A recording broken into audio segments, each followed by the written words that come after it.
All right, hopefully it's working now. The weirdest freaking crash. I literally just updated OBS 2, so I don't know what's going on.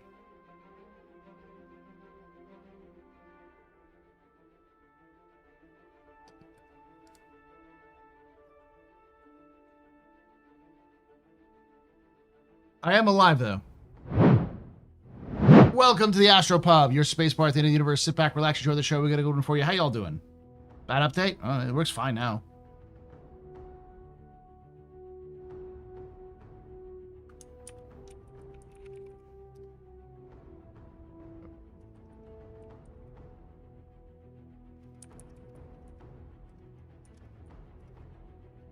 There it goes.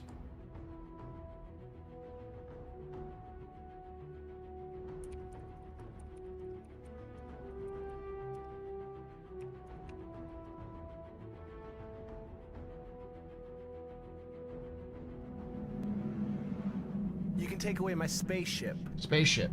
You can take away my space suit. Suit. You can even take away my space lasers. No pew-pews. But you can never, Never. ever Ever. take away my space game.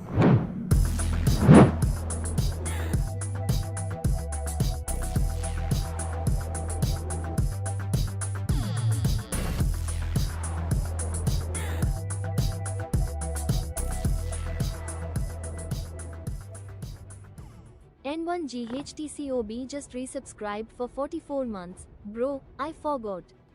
Movie discuss when? December 4th weekend? Yeah, let me take a look real quick. December 6th, yes. December 6th. Thank you so much for that 44 months of support. You're very important, Papa. Very impressive, Mr. Fragan. You rock. Shots and cheers in chat, y'all. Shots and cheers. Oh, I just haven't put it up there. Fast cart. Fast cart. I did 25 hours. It took me 2 days to recover. All right? Give me some time. Awesome. Yeah, I don't know. The OBS just crashed right there. Yes, you missed the engineering talk after 3 minutes. So I haven't actually had a chance to... I didn't get a chance to play the preview.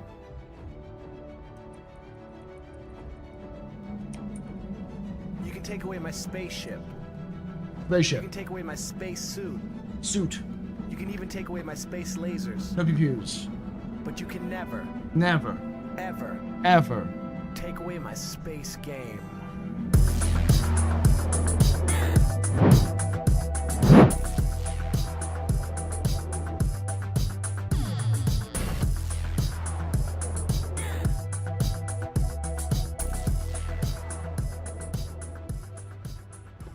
Jenantanak just resubscribed for 72 months. 72 months. 6 years. I've named our 8th Twitch baby Octavius. Thank you so much for there, Jen. You're very important, Papa. Very impressive, Mr. Any pedestrian. You rock. Shots and cheers in chat, y'all. Shots and cheers. 6 fucking years. God damn, it's been a while. 2019. Fuck. Barely had 2 hours. Came home to Infinite SE.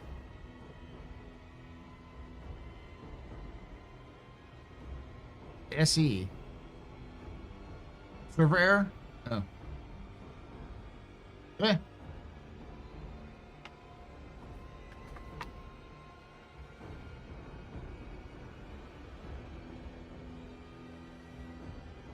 Holy, I forgot today was Thursday.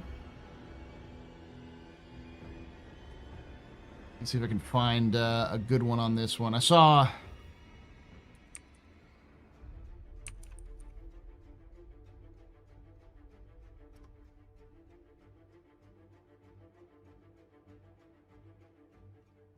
All right.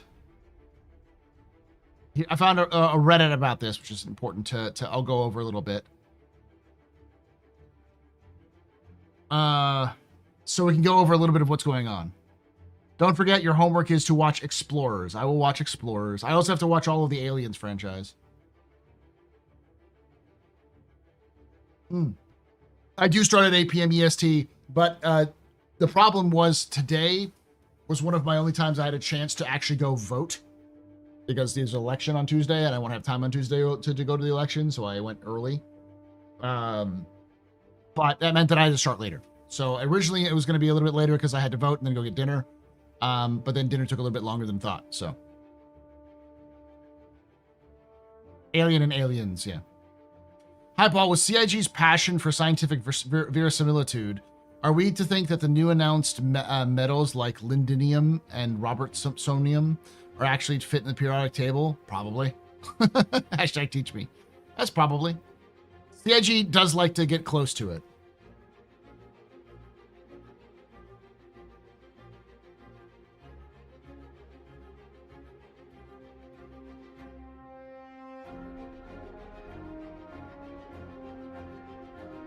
All right.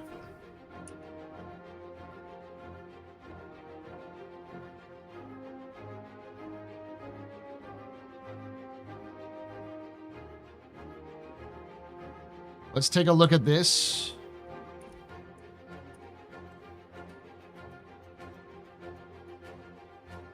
Oh, hold on. Drinks all around. Let's party like it's your birthday. Party like it's your birthday. Come on and put your lips together. Blow the candle out. Party like it's your birthday. Party like it's your birthday. I wanna make you feel real special. Put your name in lights. We are gonna party like it's your birthday. Gonna party like it's your birthday. Gonna party like it's your birthday. Blow the candle out. Tagram Unlimited just got a sub from Heath Cools. Heath Cools gifted a tier 1 sub to Tagram Unlimited. Thank you so much for gifting that subs there to Togram there. Heath Keels, you're very important, Papa, very impressive, very pedestrian. You rock. Shots and cheers in chat, y'all. Shots and cheers.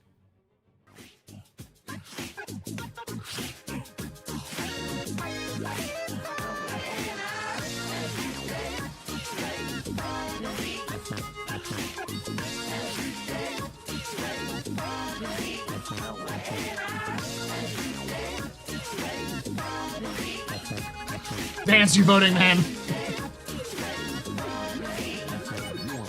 Istream just gifted 2 subs. Thanks so much for giving those 2 subs that I stream your stream.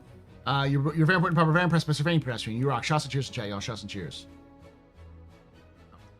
Here we go. Just doing a stream.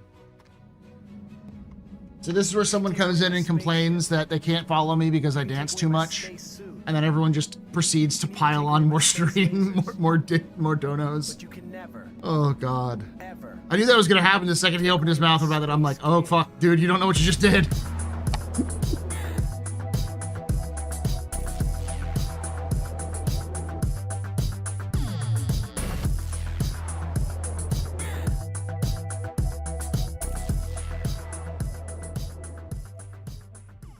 G Sharp just resubscribed for 80 months. Thank you so much for subscribing for 80 months there, G Sharp. You're very important, Papa. Very impressed, Mr. Any pedestrian. You rock. Shots and cheers in chat, y'all. Shots and cheers.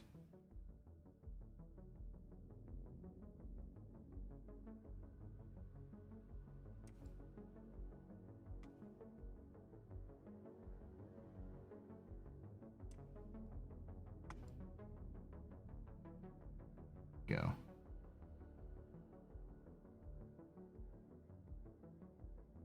So, let's look at Reddit.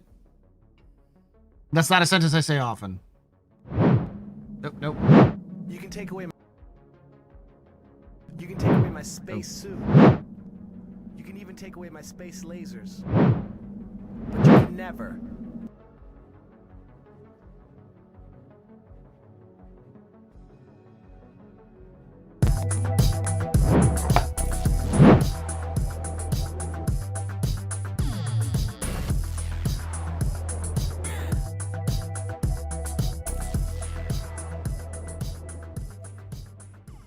Sportpage just resubscribed for 14 months. This thingy. Thank you so much for that 14 months of support there for Twitch Prime there. Pissport Pete, you're very important, Papa. Very impressed, Buster. Very pedestrian. This is your fault. Resume drinking that. Shots and cheers and chat, y'all. Shots and cheers. All right, let's look at this. Because I saw a lot of people making their discussions. Because they can't actually talk about this stuff openly. That's for anyone who gets mad. You can talk about Evocati stuff. You just can't show it. Reddit is whack, filled with full of gaslighting credit card gamers whining that might make it harder to solo their interest for Polaris. I mean, I hope so.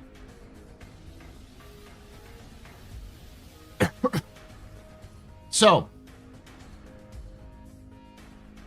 The blit is based off of the previous tech preview. When I first tried, oh, this is old.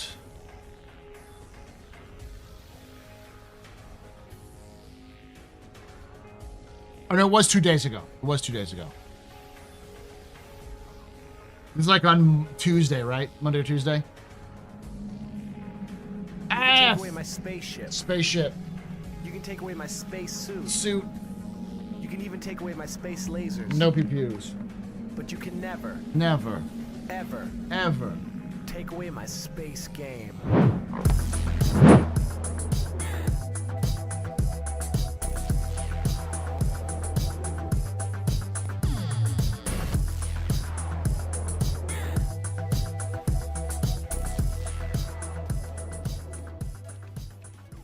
Athagan just resubscribed for 101 months. Jesus. High time, maybe? Thank you so much for that. 101 months there. If you're a very important member, very impressive, Mr. Very pedestrian. You rock. Shots and cheers, chat, y'all. Shots and cheers. All right, maybe. Hype time. We got 35 seconds. Does anybody else want to hype?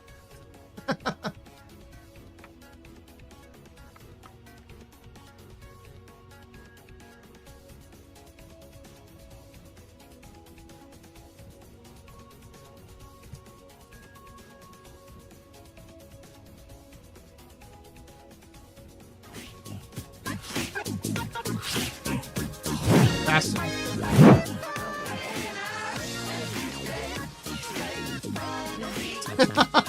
I knew you did. I know you did.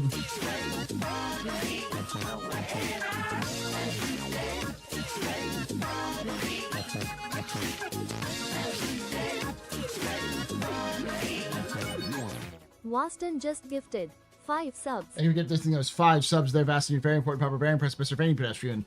You rock. Shots and cheers in chat, y'all. Shots and cheers. Now we got another 4 minutes. Wow, level 4. We'll get back to the presentation at least. Piero. Did someone tell you to do that?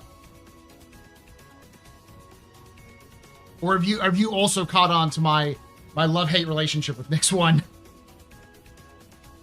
Also, I talked with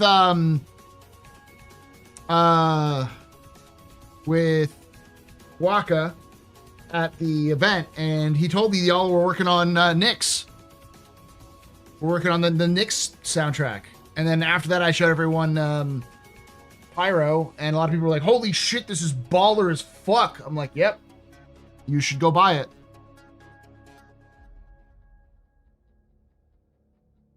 No, but I remember watching your videos. My thought on Nyx 1, for those of you who don't know, is I find it problematic in the sense that CIG has decided not to change the story of Nyx, but still want to make something like Nyx 1 exist. The short and sweet answer is terraforming is a big deal in the Star Citizen universe. And to invest the time and resources into terraforming Nyx 1 means that they would have never abandoned it if it was done earlier in the timeline. So Nyx 1 being terraformed has to be a recent thing. And there has to be a reason for it, because no one just decides to terraform a world after 400 years of it being out there. The thing is, they want to keep the story. I don't mind if they change the story, but they didn't change the story. They kept the story. So, like, they have to keep this. If they want to keep the story and keep Nyx 1, they have to make it recent, and they have to make it an impactful event. It has to be a big fucking deal. When I heard people, it's like, well, maybe we just do some mystery. I'm like, how do you hide a fucking planet for like a decade?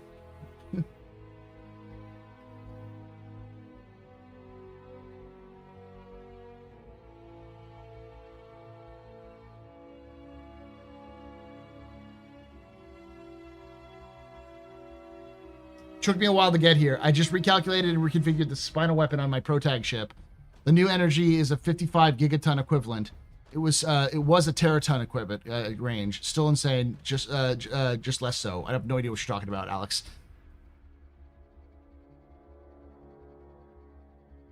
Yeah, they didn't actually name the company Christ, but that does make a lot of sense as to why they would drop it like that. Long orbit through a dark nebula. They would have already been there. We knew the Nyx one existed for a while.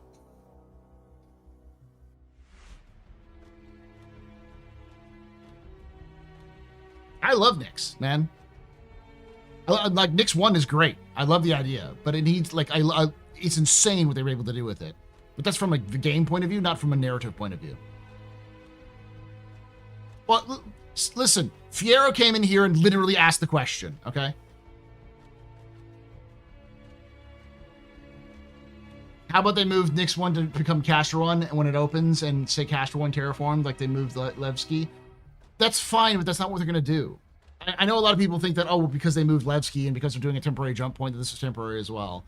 But they called it a hero planet. They're likely going to keep it around. It's probably essential to one of their storylines, probably the B storyline.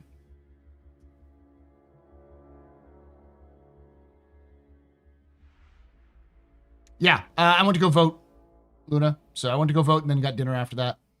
I pretty much got home from work, picked up the wife, went to go vote, and then went to go have dinner. So it says citizen subject change. Yeah, it is subject change, and I'm fine with that.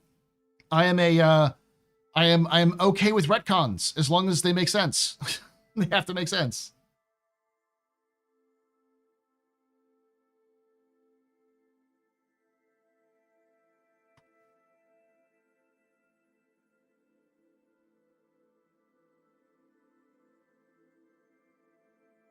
Or it's just a Castor planet here temporarily. They would have said that because they mentioned the jump point was temporary, the one that's between Stanton and Nyx.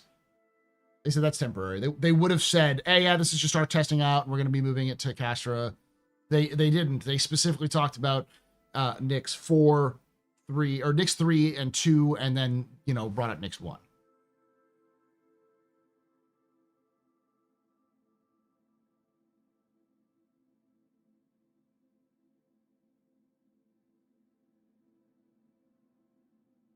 Is there a site that shows the firing range of torpedoes?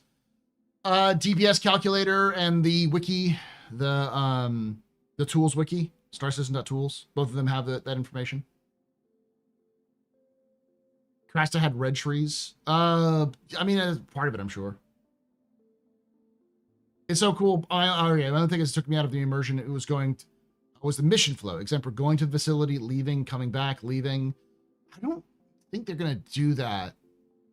I think it's all in one stay, but... All right, let's take a look at this. I first tried out the Carrack. I stood in front of the terminal and was completely overwhelmed. The first thing I opened was a view showing the rooms with their temperatures. I saw around 30 rooms or so. The entire screen was filled with symbols. So I tried to get a bit of an overview of everything was. The top left had a display with 3 values: life support, cooling system, and full power. On the right, you get notifications. Below is the actual terminal you work with, which has 3 tabs on the left side. The first tab is a new feature that lets you control all doors and similar systems. The second tab is the one we already know for managing energy. The third tab is for setting up configurations. You can create multiple setups and save them however you like. At the bottom, there are 5 new buttons. The first shows how the power lines are routed.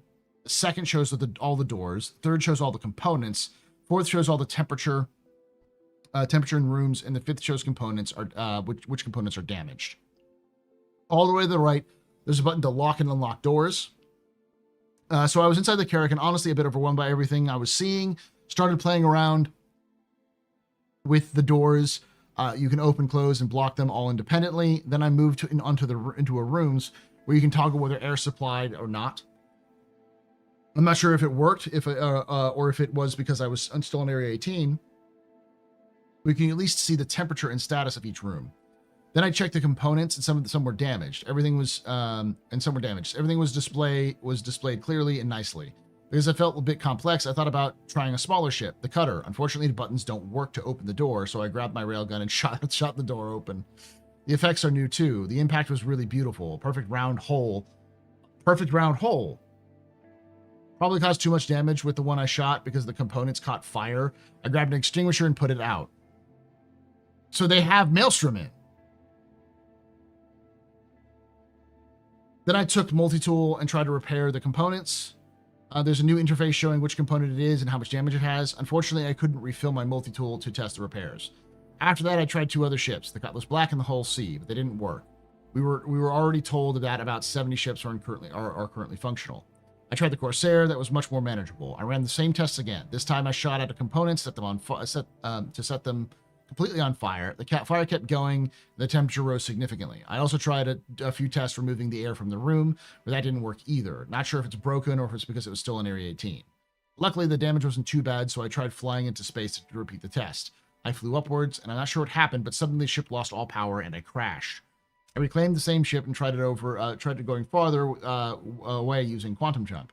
As I was flying, I noticed the temperature rising in the bottom left corner, and I was about to report it as an issue. But after the quantum jump, my entire ship shut down. I walked to engineering terminal and saw the power plants were over 200 degrees. Luckily, the temperature was already dropping. I went back to the pilot seat and suddenly had power again on all systems. I scrolled through the settings and saw the cooling system was turned off. I turned it on, and the problem was solved. I was heading to ASD facility to refill my multi-tool so I could test component repairs, but then I landed when I hangar, it disappeared, and I fell through the ground. After logging back in, I kept getting server errors. After an hour, I unfortunately gave up. My overall impression is it's insanely cool, and the gameplay for engineers is really starting to get fun. There you go.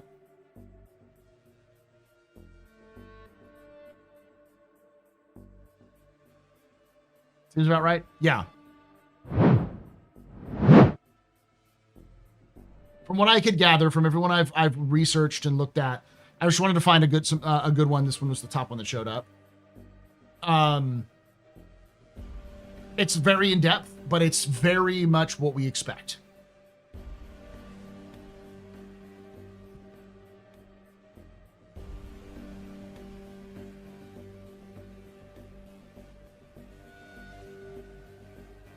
Oh, no ASD at the moment is like that. Oh, I see what you're saying. Yeah.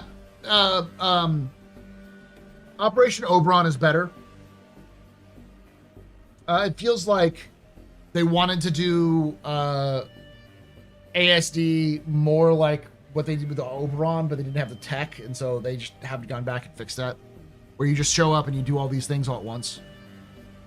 Because like, ASD should be like one continuous mission through Oberon. Not Oberon. Oh, fuck, what's it called? Hyperion. Hyperion.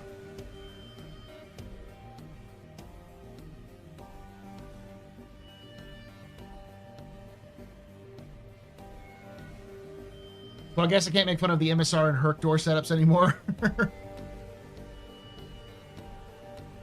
Crusader ships with many doors will benefit from the engineering, I've noticed. That's what I've been trying to tell people, is the reason why Crusader has so many goddamn doors and hallways, and the reason why you see CIG building so many doors between hallways is because of compartmentalization. It's all about preserving or stopping fires or preserving people away from fires. It's all that kind of thing.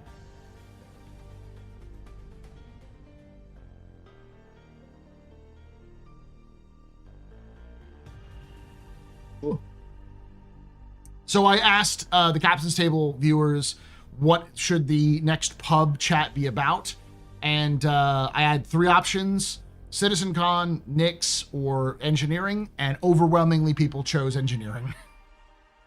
So we're probably going to do that.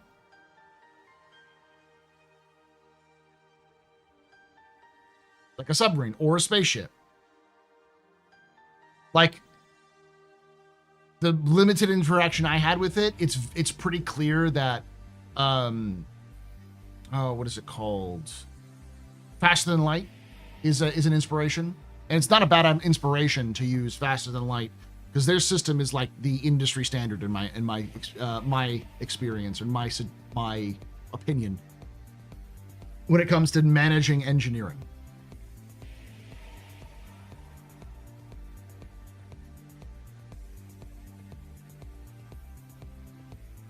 Long freeze? What?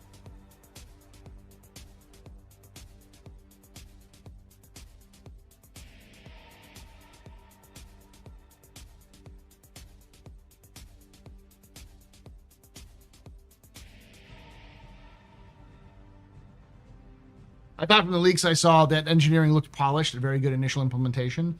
Yeah, Based off of what I've seen and heard, it does look like it's got a lot of stuff.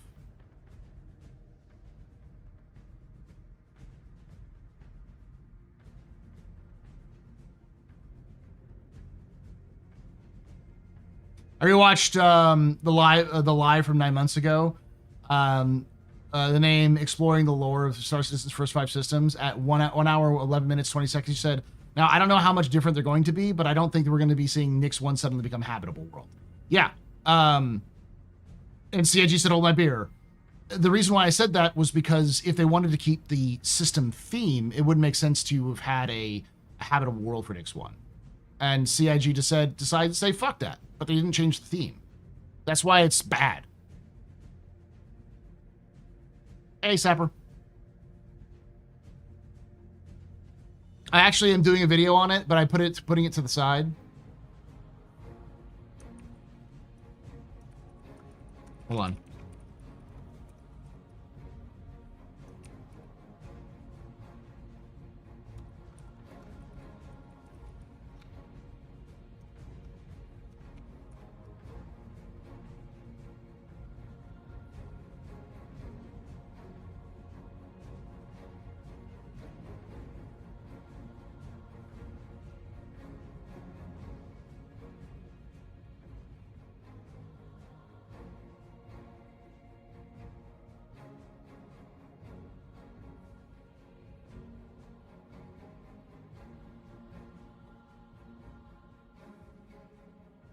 One critique I've read is hoping for some ability to focus on engineering screen without the ship maneuvering, throwing you around a bit, maybe less force reactions, or you can just get a fucking seat. There needs to be a seat.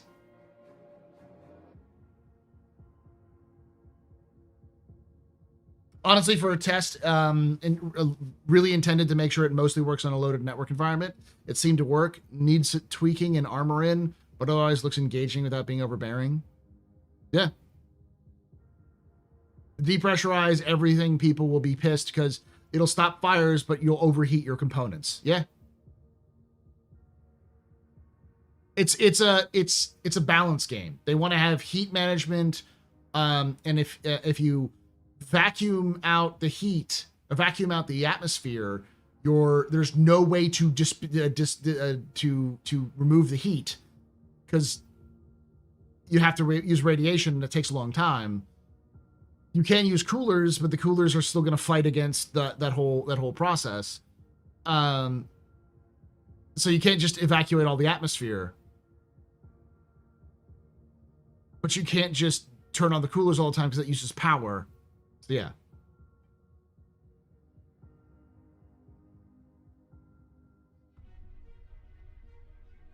Yeah, but the coolers use a lot of power.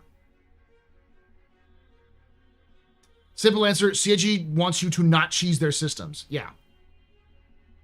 The other thing that's important to remember is that eventually your suits will have oxygen.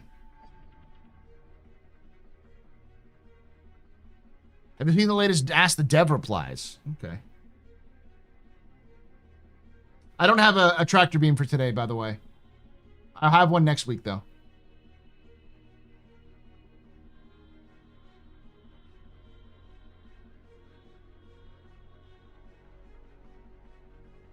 Chris Beckford went to fucking town. Holy shit.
All right.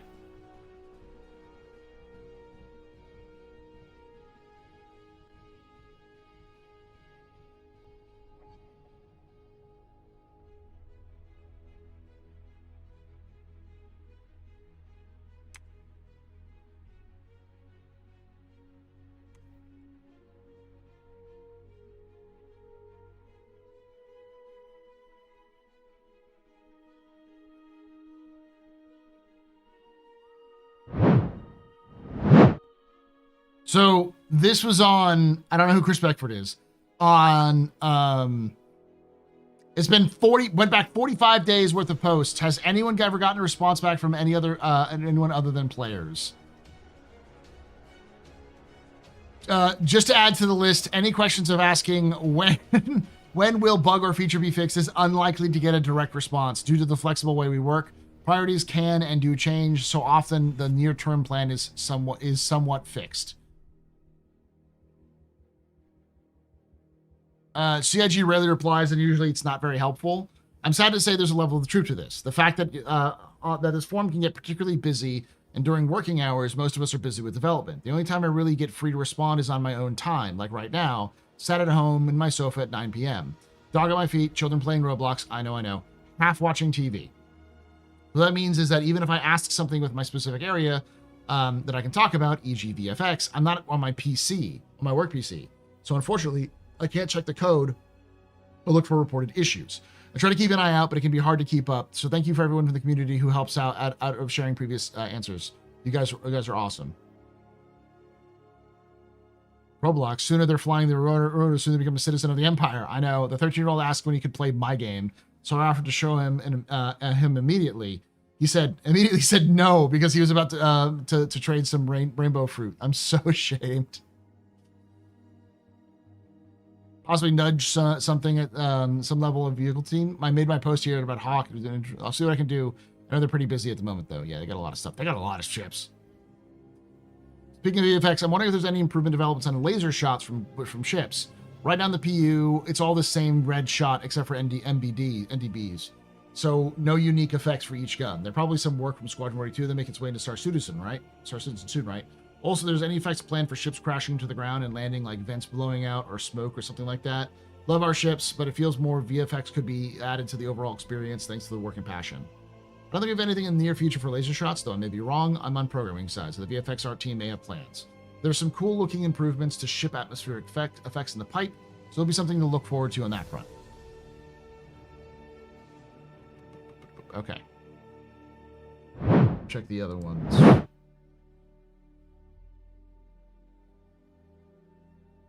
And he went on a rampage.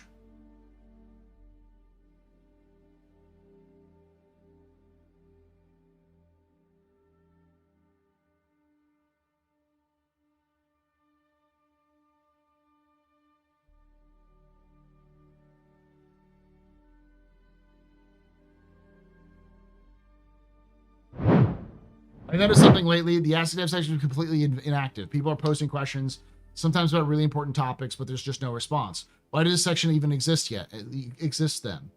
They sometimes answer, but it takes a while.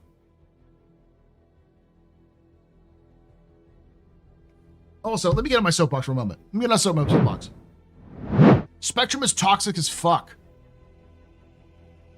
It's just like Reddit. Like, so many people get on there to just, like, fucking vent about the game. And often people feel like they can point their venting issues at the devs. And not just that, there's so many people who get onto there to try to get their own, like, special project and answer for. So they're like, hey, I want this to be answered. And they don't really want it to be answered. They just kind of want their idea to be right. So they post that. And it's like, that's not a question, guys. That's just a suggestion, you know?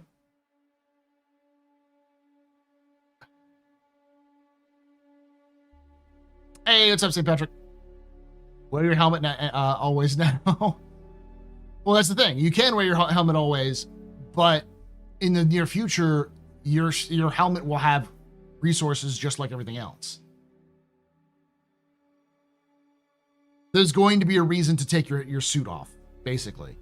Because if there isn't, there's no reason to not. If you get one feature drop with Nyx, what would it be? Would you want to drop? Engineering.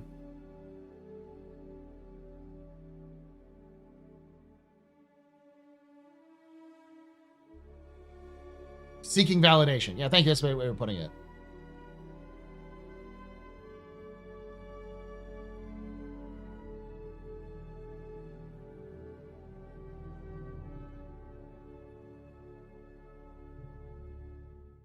Foxy, what are you teaching in real? Foxy? I'm not Foxy. Foxy Loxy's a different person.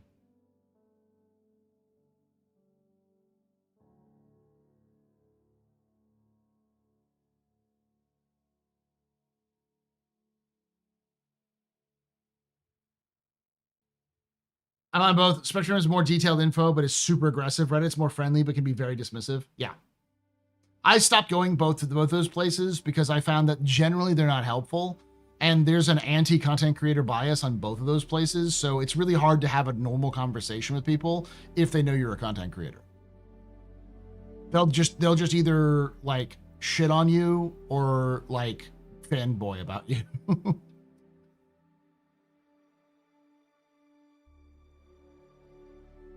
One of my earliest experiences with the original Now Gone Spectrum was some creep calling a black person a monkey. I also used a block function solely to on Pride Month hate posts. I made it a game to see how many block bigots never got banned. Hate Spectrum. Yeah, that's another problem is they often have a moderation problem, just like their current chat in game that they don't let us deal with. It's as I've said before, Star Citizen is this weird dual fandom where like you can meet people who are the nicest people you've ever met, and then you can, and then in that same very server, you can have someone like going for a speed run for how many racist slurs they can drop in chat, especially in the US chat. Holy shit, it's bad. Feel bad for devs some days. People expect their immediate responses for their ideas to be right. When I get where they're coming from to some extent. They work hard. I'd rather them work. It's also a job. Like that's the thing you got to understand about development is that yeah, it's a passion, but it's a job. So at the end of the day, they have other things to do, to go home, to visit their families, to have food, to take days off, to enjoy themselves. Like this pays the bills. And as much as we would all want the game to be perfect overnight, that's just not going to happen. And it's not the job, it's not the fault of the guy who is the manager of the like VFX team or the like physics team to do all of that. They only get as much resources as management tells them to, as like the upper management tells them to, and they got to manage each other as much as they got to manage the game.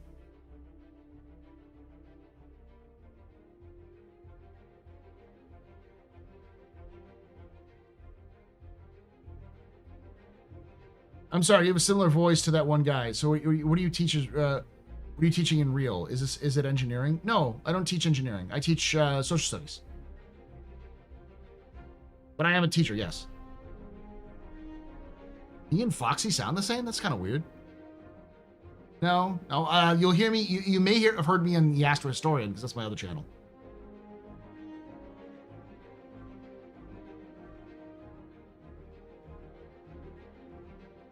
I'm playing from the US. I spend most of my time on EUS servers. I almost never leave the AUS servers.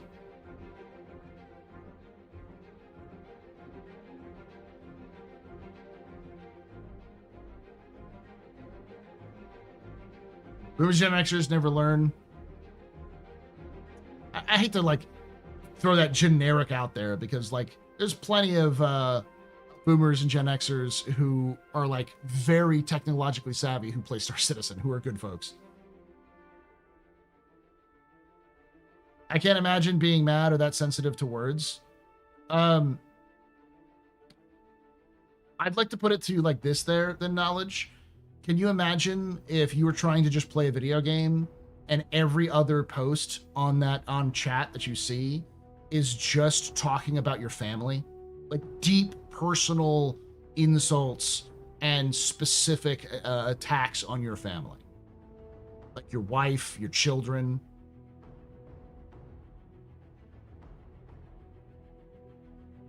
So doxing. I mean, yeah. Would you be upset?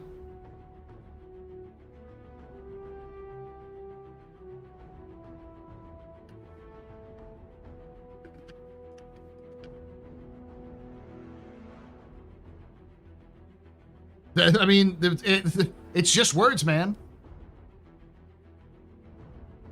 You can't get over a little bit of words.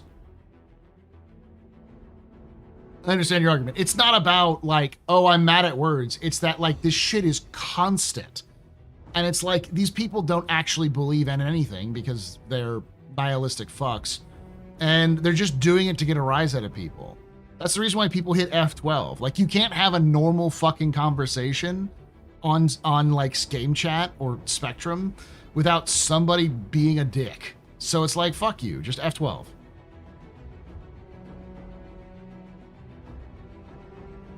Just got home, Astropub. Was the supermarket listening to you? I was in the engineering technical test. If you want to get me in Discord, sure, we can talk for a moment. I'll hang out in the info runners. I wasn't able to make it. I didn't actually look for it. I figured it was going to go on when I was working anyways.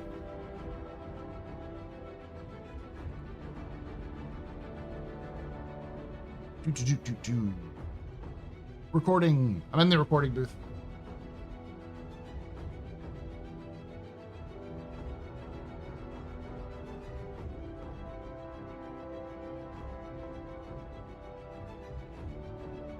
That's why literally every Star Citizen streamer has their face cam over chat. What's the other thing is that it can literally get you in trouble. Like with Twitch, if they see someone dropping the N-bomb in chat and it's on my screen, not even my chat, just on in-game, then Twitch can ban you for it. They've done it before. It's such an insane thing, but yeah.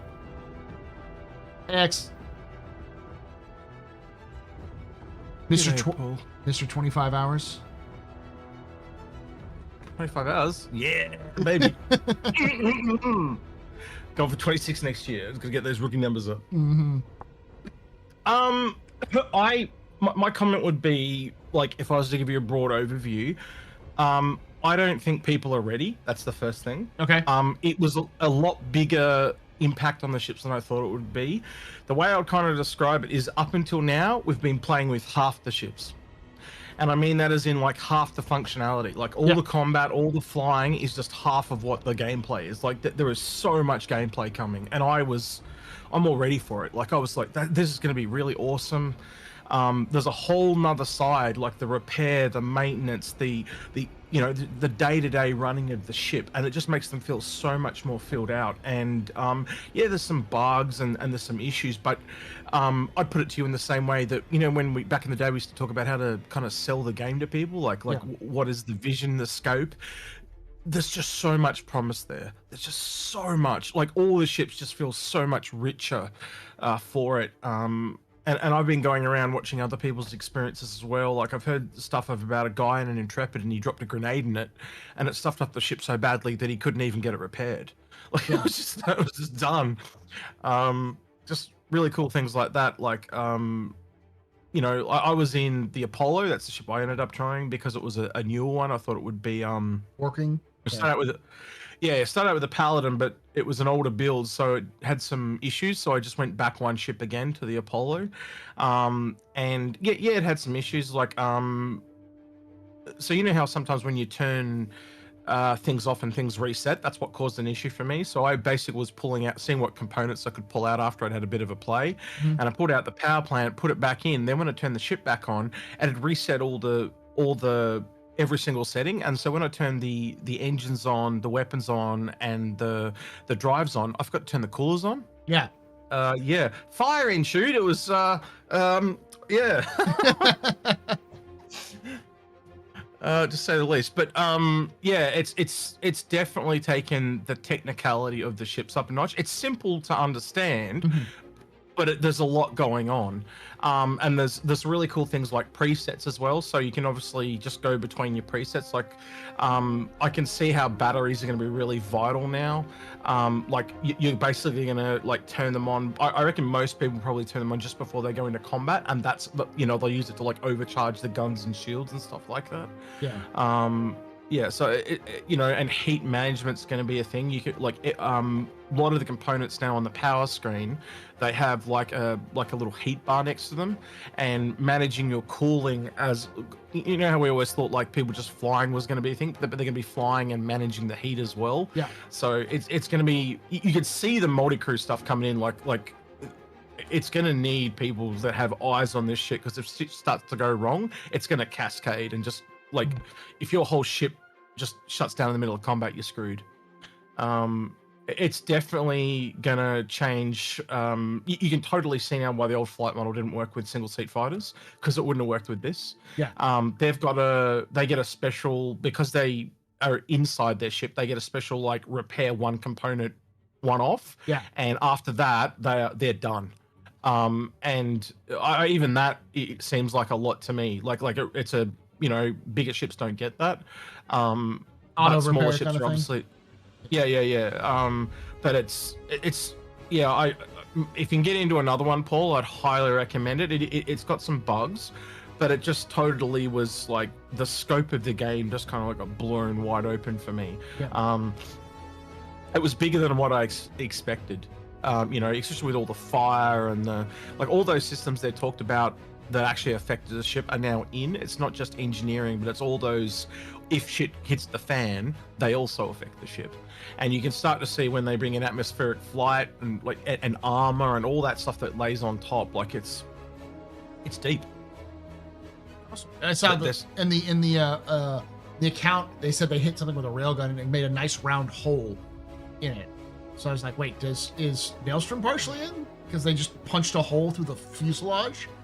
But yeah, I didn't get to test any armor stuff, because like we didn't really have a lot of time, and there was a lot of trouble getting in for some people. Like I know Super Mac Brothers, he was trying to get in for hours, and then he got in and only got about half an hour, and then he was gone. And there was just some really weird little bugs. Like one that was really annoying to me was there was no way to like emergency open the doors. There's a button that says emergency override, but you'd click it and it wouldn't do anything. Okay. So, you know, there's little things like that they've got to fix to make it before it goes live. Like, and if you watch Ryan's thing, I watched a few people's, he literally said, and I agree with him, there's these little niggling issues that just make it like normal people are going to lose their shit if it's not fixed. Yeah. And you can see they're just not working or whatever. Yeah, it's a very large system. That's the thing I'd stress. Like, I'm really excited about it. It's going to really make the ships feel like they're a lot more valuable than they're more than just flying JPEGs now. They've got function and ability, and they've given a pass on a lot of the components. And there was a few other people that have said it as well, but it's not official, but it looks like there's some new components as well. Like I'd never, unless they've just retextured some old ones, I'd never seen you have your shields. Yeah.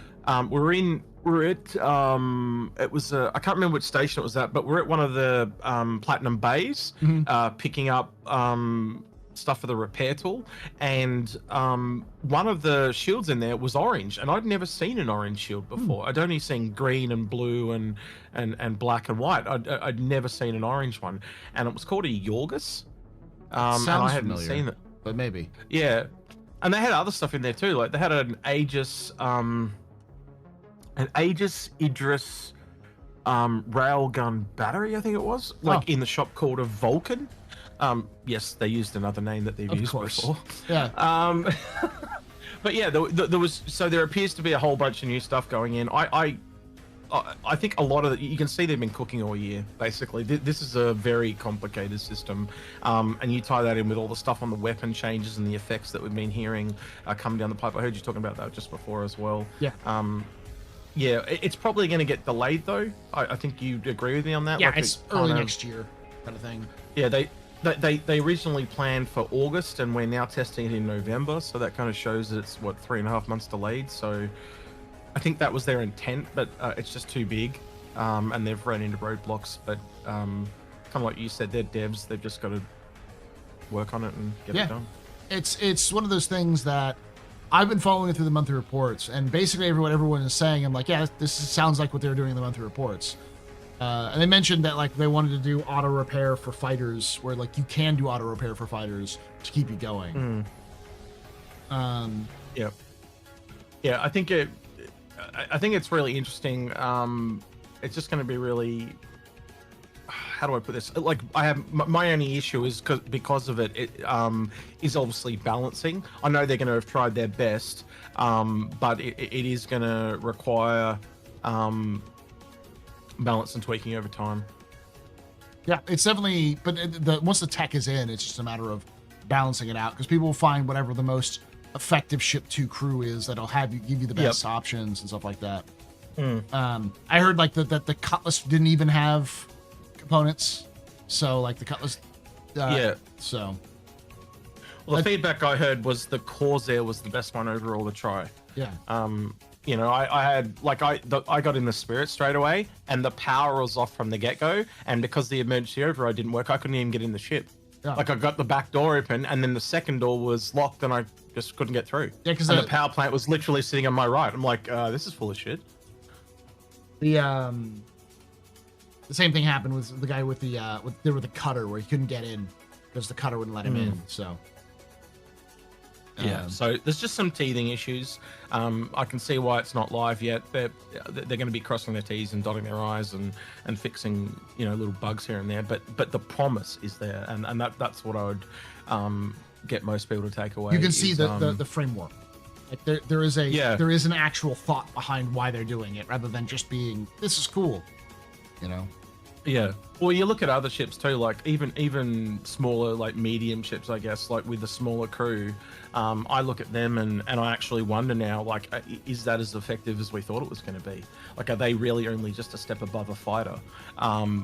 You know, but they've got one person that's essentially trying to do repairs. But you look at, let's take the Paladin, for example. It's only got 4 SCU.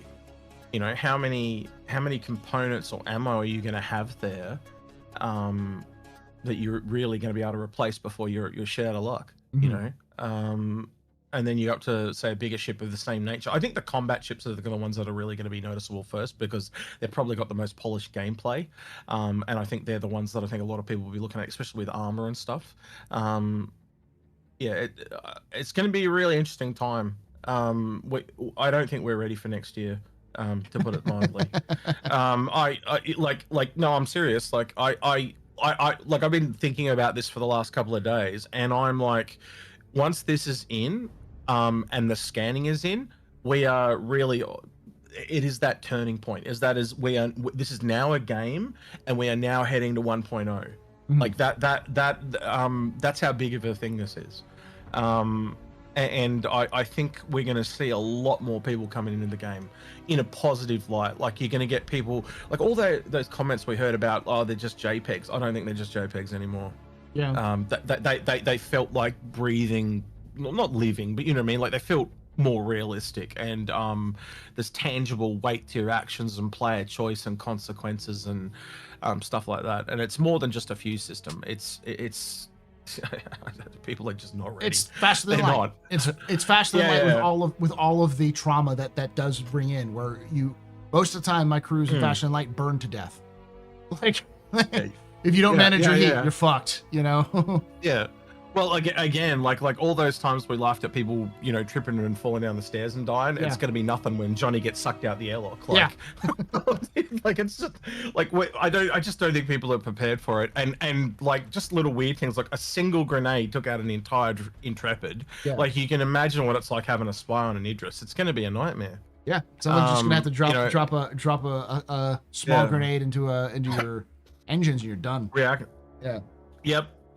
You know, you remember back in the day they talked about subcomponents that could actually be like false subcomponents that were triggered, and they'd actually stuff things up. Like, so if a spy got in and swapped one of them over or something like that.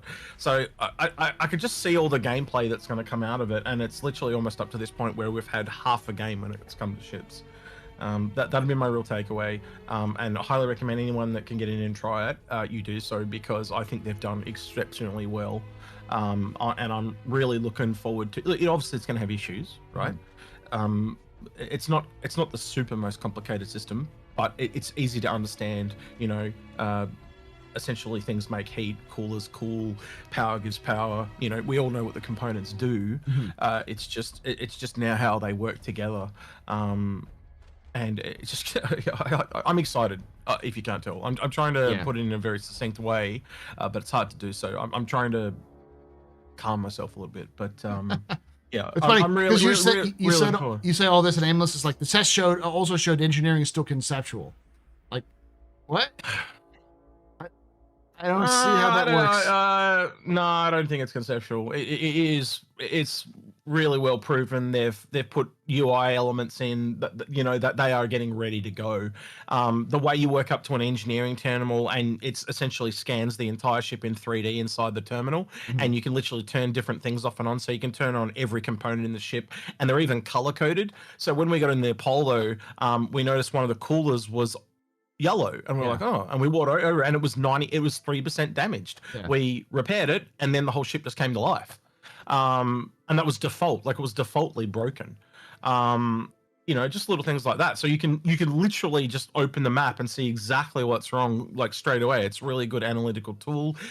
You can see all these nodes that essentially connect the fuses, and if there's a disconnect and stuff like that. If there's a door open in space, you can see that it's open and it's at a different pressure to other parts of the ship.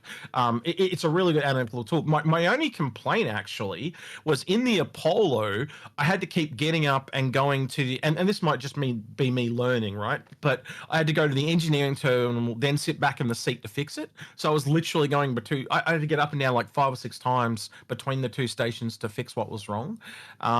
Where again, if I had 2 people, obviously the pilot would stay in the seat and the second person would go over, so it's probably not much of a problem. But it really shows that engineering, to me, is more multi-crew focused than a single person endeavor. Jin, he actually had personal hands-on experience, which is why he offered to come in and talk. Which is why it's fine. It's fine to be the execute show because it's good to talk a little bit about engineering. A lot of people are asking about the fire. There is fire in the game for engineering. Yes, and the extinguishers do work. They also have a cooling effect. When I sprayed it around, because you know how they're actually CO2. Yeah, you can spray it around and you hear like this icing crystallizing effect as it kind of like hits things. And the smoke's really, really good. Like the way it hit like flat surfaces and disperses. They've put a lot of work into how smoke actually works. It's quite cool. And the same thing with fires, like the way smoke fills a room from the top down and stuff like that. It's they've done a really good job. Really, really good. Fire is often invisible too. How long heat?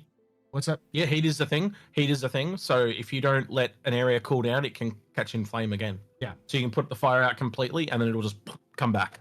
Yeah. And I believe that a lot of you can do the automatic startup, but it doesn't turn everything on all the time.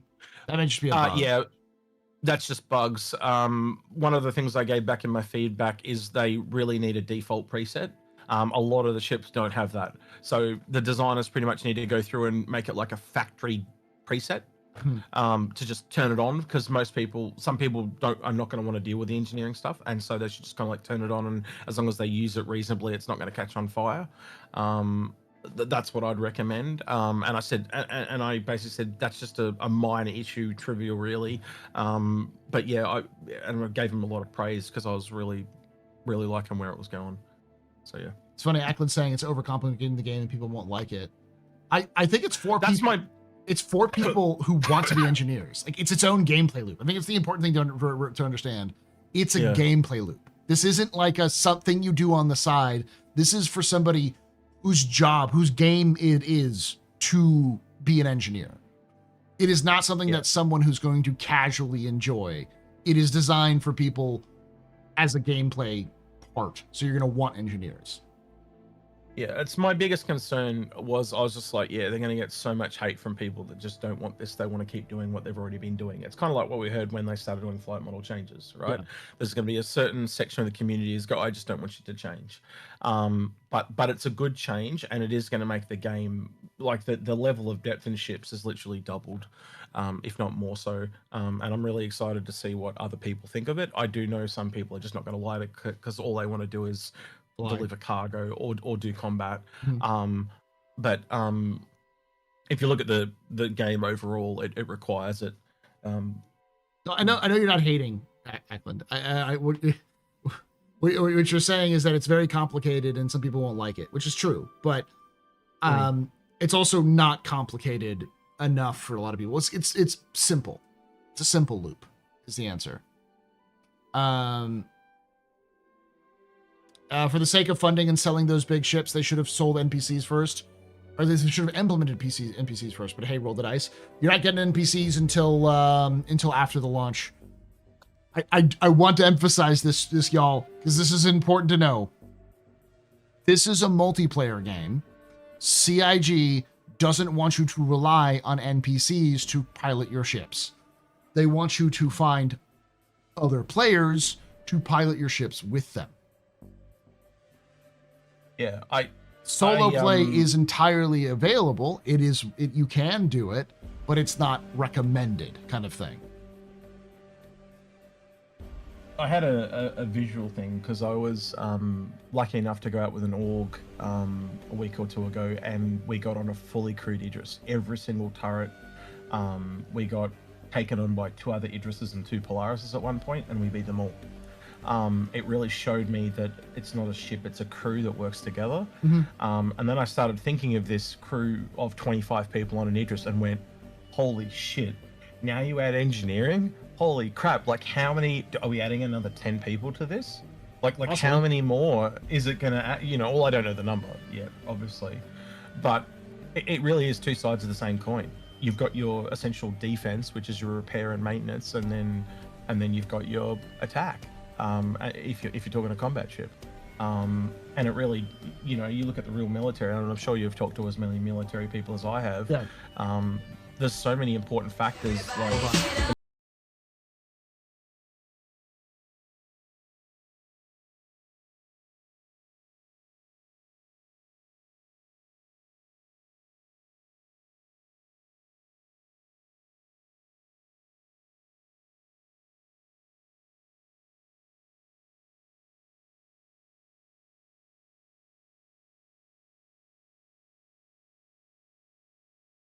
Patch 907 just resubscribed for 11 months, but I don't want to be social in the social game.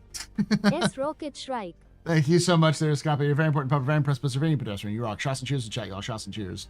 But they'll get a rollback of payment dips. It's not about piloting ships. It's the entire promise and pitch of NPC crew. Remember that, right? Yeah. You also remember that wasn't something that they were going to. That was something that people kept asking about rather than CIG emphasizing. CIG kept emphasizing this is a multi-crew game, a multiplayer game with multi-crew, with the ability of getting NPCs if you don't have them, if you don't have crew members. But they already said that NPC crew won't come until after 1.0. So no, they're not going to suddenly put in NPC crew just because money dips. They're just going to keep doing the game that they've been doing. And I think a lot of people are overestimating the, like, I don't get my my NPC crew, I'm going to not pay. Like, I've seen that kind of stuff before and it never works. CIG still makes record numbers of ships. As long as they are ships of money. As long as they continue to develop the game, that's what's important. People want to see new stuff. Sorry about that. Sorry, I totally forgot I was looking at that now. Buy big and earn down doesn't work as well with engineering. No, it doesn't. Unless you have friends. Yeah, you gotta have friends. But I also think when you add in the thing about WoW, how when it first came out, Yeah. and it didn't have the ability to find people into raid groups. Now you've got like raid finders and all that, and they've already talked about that being planned for Star Citizen. So It needs to be emphasized. It needs to be the main priority, Yeah. especially with engineering, the way it's been described and the way people talking about it. That should be a priority. But, Yep. It'll come through the social tools and stuff like that. It really does need to be in there from day dot type of thing though, to make them more viable. Absolutely. But like I remember last year when the Polaris came out, at the time I jumped on with Moist Noodle, and I'd say you know Moist almost pretty much as well as I do, right? He's a fairly big PvP guy, and we played for probably 2.5 hours. And at the end of it, he said, we were talking at the end, and he basically said, no word of lie, that's the most fun I've ever had in the game. Yeah. And he wasn't wrong at the time. That was the most fun I'd ever had. And it was just really enjoyable to see everyone working together in this big group. And for the first time, I felt a bit vindicated to think, well, you know, this big group gameplay thing was the stuff that I was looking forward to. And now I try to add the engineering stuff on top. Jeez, yeah, I can't quite picture it, but it's going to be awesome. It is akin to raid, you know, a 25-man raid essentially. Yeah. It's going to be interesting, and you know, you can pretty much engage that as long as you can get 25 people together, so to speak. You can literally just go out and find people that want to do that, and there'll be PvE stuff and there'll be PvP. I think people will end up living for that shit. I'm not lying, because there's no other game that just you can kind of get that feeling on tap. You know, wow, you literally could do a raid once a week. You were really limited in the times that you could do that. Yep. All right. Thanks, bud. Woo! As a business, I'd rather sell 10 Polarises to 10 players than 1 Polaris to 10 players. To jump in. Makes no sense to buy larger ships if the majority of players just crew up your money. Well, you're not Chris Roberts, Dirty. Because it also makes no sense to not sell everything you have when you have it so you can make the most money. And CIG and Chris haven't done that for lots of different reasons of their own making, but they haven't said specifically.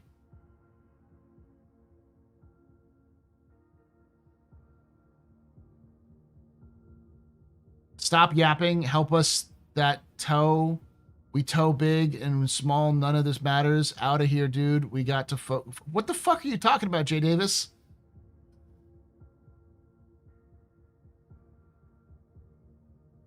CIG will cater the majority to the majority. They have their analytics, and CIG needs 100 million for 1,000 devs. Not if it doesn't actually mesh with their like overall goals. CIG will do what CIG wants to do. They'll do what they can. They'll see how they can make money while doing it, but they don't compromise their own ideas for good or for ill. Classic YouTube chatter. I don't know if Jay Davis believes that I work for CIG or something. You can take away my space. I don't. You can take away my space suit. You can even take away my space lasers. No pew-pews. But you can never, ever. We're not gonna see. Take away my Oh yeah, space but 2026, yeah.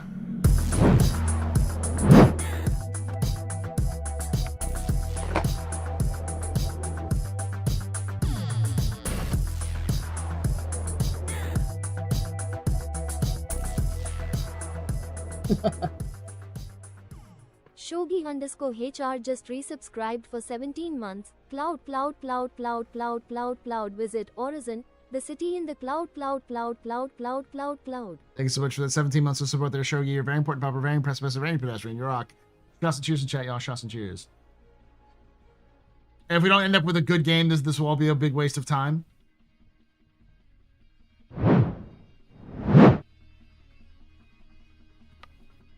I mean, it really depends. I think that there's definitely a contingent who play this game now who will not like it at release because they thought the game was going to be different than what it would be.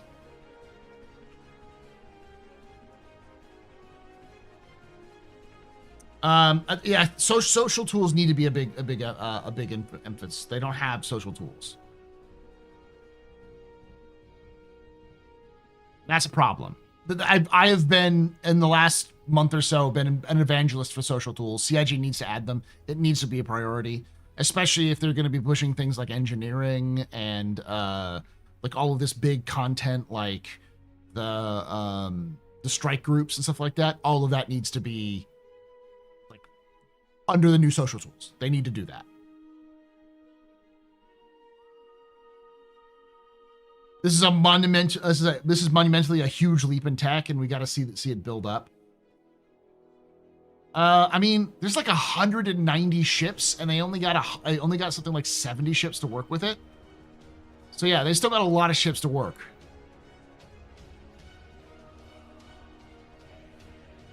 It's minimum 3 to 4 months away. Minimum. That would put it into like March.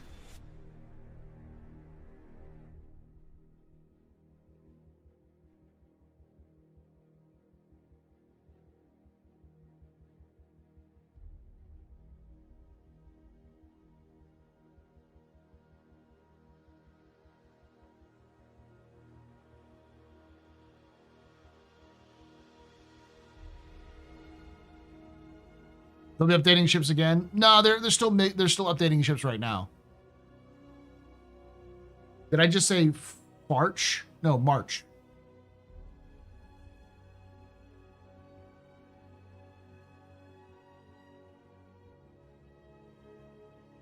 Not all ships have engineering abilities yet. Yeah. They have 70 out of like 190. But of those 190, like 30 of those are vehicles.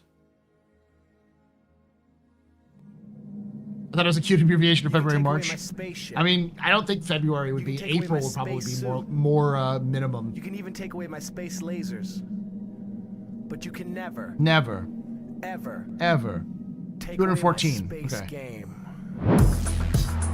Some of those ships are the same ship though.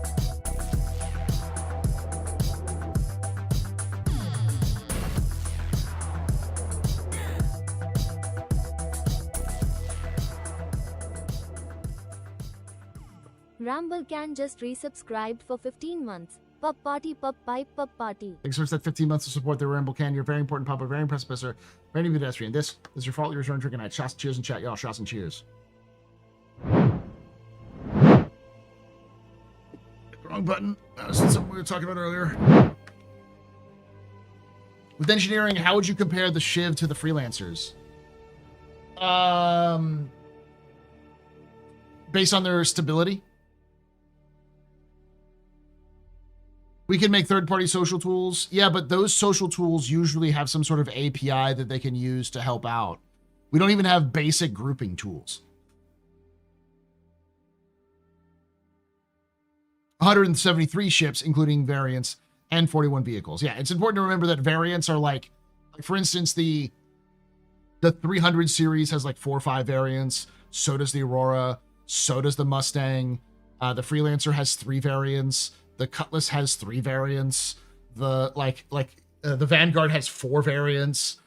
So just there, that's easily like in the 20s. It's just 5 ships that just are the same ship but varied up. There's 4. It's got the Warden, the Hoplite, the Sentinel, and the Harbinger. So yeah, 4.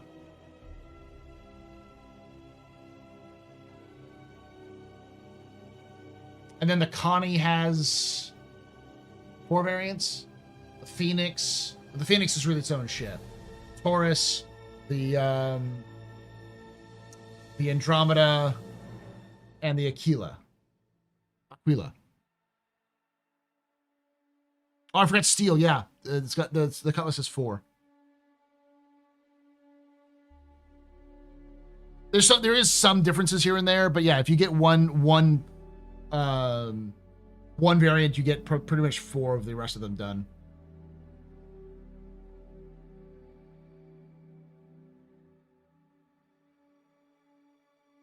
I just want them to keep testing in the way they just did. They'll give them a lot of data they need. I think it makes more sense to do it as a tech preview or do an EPTU, where you have it constantly running in the background and you just update with the new ships you finish over the time so people can still play with it. Because I think that also removes a lot of people being super like anxious about new things. If you have a constant sort of beta build where it's an unstable build that you can add stuff to that crashes all the time, but people can try the new materials and give you good feedback.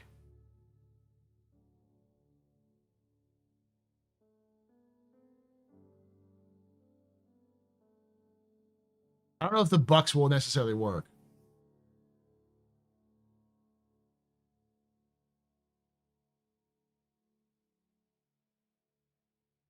The thing is though, you definitely need more. It's definitely not as big as people are thinking about it. Like 70 ships are already in. There's a lot of the smaller ships I'm assuming are just not priority. Like I'd be surprised if any of a lot of the smaller ships, even like single-seater ships, even got bothered with it so far. I paid money for them. They better do something. I have no idea what they're going to do with it. They've done back and forth on like whether they're going to make the modules or not.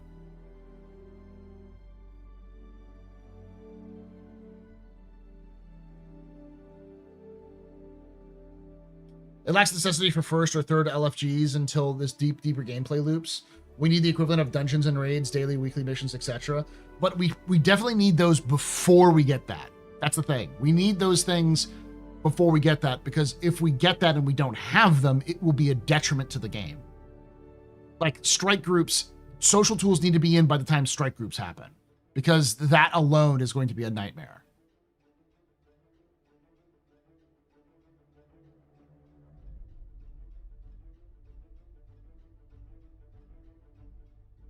We're not talking about updates. We're just talking about adding components. I'm surprised the Cutlass doesn't have components. And like the Hornet Mark IIs have no components, for instance.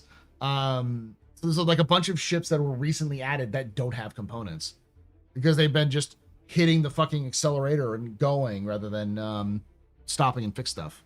Ship doesn't, yeah, because it's a squadron ship. No, the Wolf doesn't have its components either. The Idris sort of has its components. It's just not really implemented properly.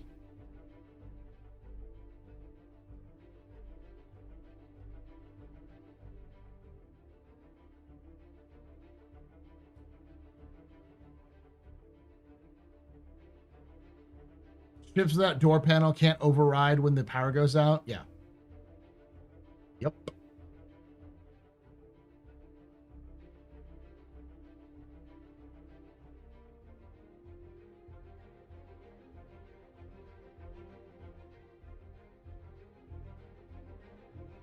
When are we going to get some kind of interstellar public transport? Where's that down shuttle service?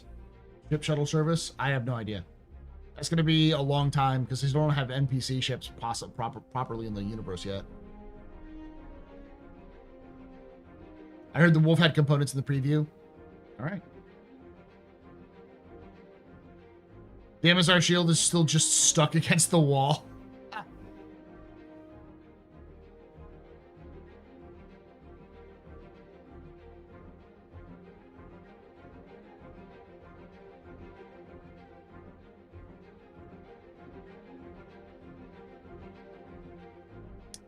But yeah, no, engineering is one of those things where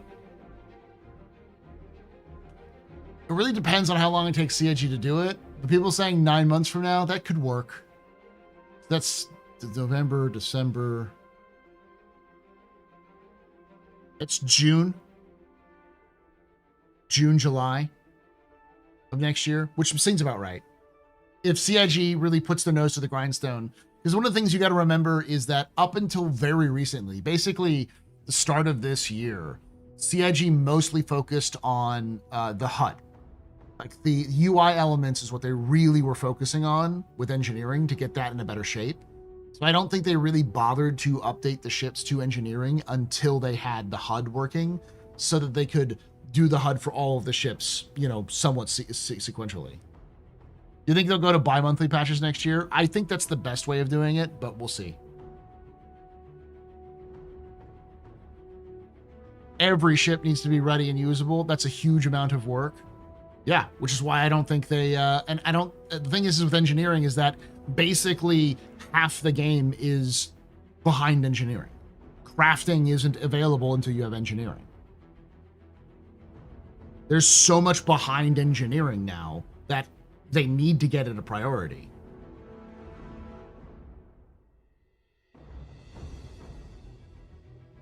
I wish you could manually replace size 3 components. That you can't because they don't have enough time to do that, to figure that out.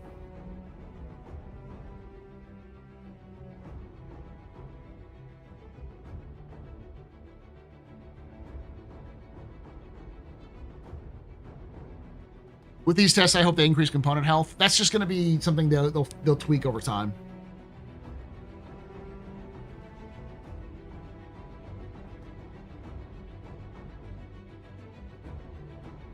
They also need to get dynamic meshing sorted. 3-star systems with a static defined mesh is going to be rough on the servers. Well, that's where they're doing. They've talked about instancing as the first step of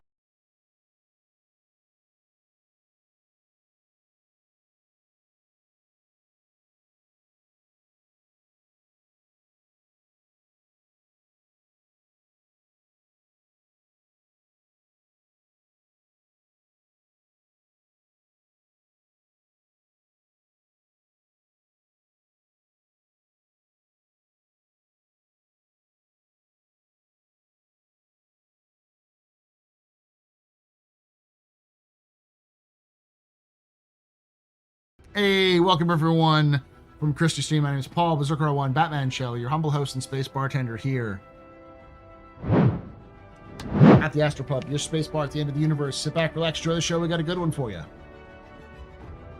Planet Tech V5. I mean, they already showed off at least a little bit of it. What are you up to, Christy?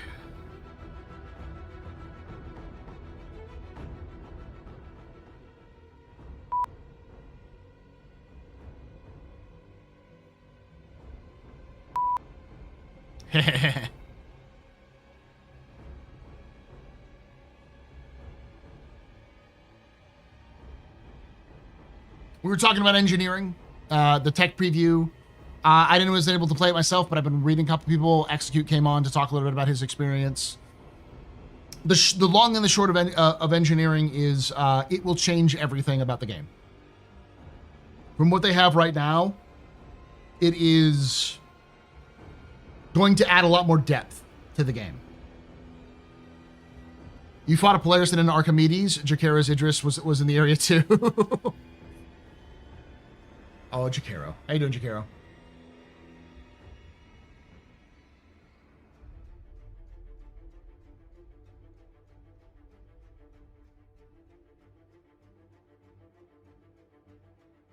Listen, the Archimedes is the best snub.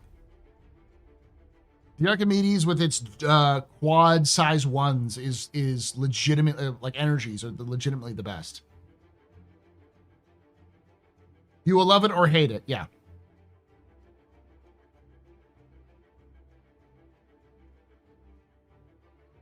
I hope they fix hack chips and comma rays alongside engineering. My crime stat. It's really fun to fly. What's the next patch with the IAE? Will there be an earlier November patch? Yeah, the next patch is coming with IAE, so it's ballsy for CIG to release both Nyx and IAE at the same time. I'll be right back. Don't go anywhere. Your fun button is on.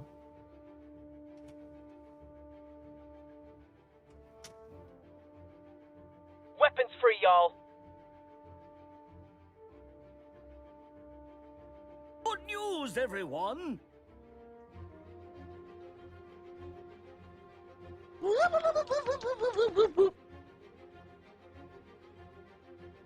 Barcelona! Barcelona! Barcelona!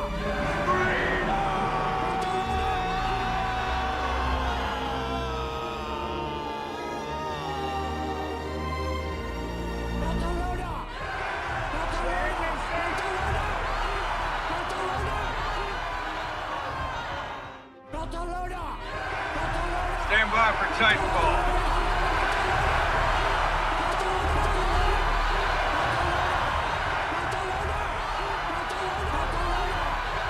Mission complete. Load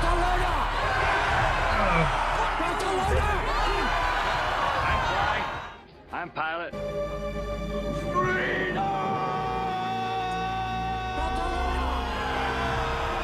I'm turning it off in 5, 4, 3, 2, 1. Your fun button is off.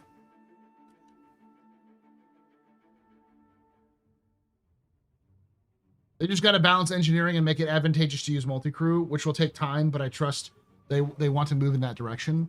I mean, engineering is a huge step towards that. That, and then Maelstrom and the new quantum stuff. All of that stuff added together, plus the new flight model, plus the flight model, is going to be an important combo.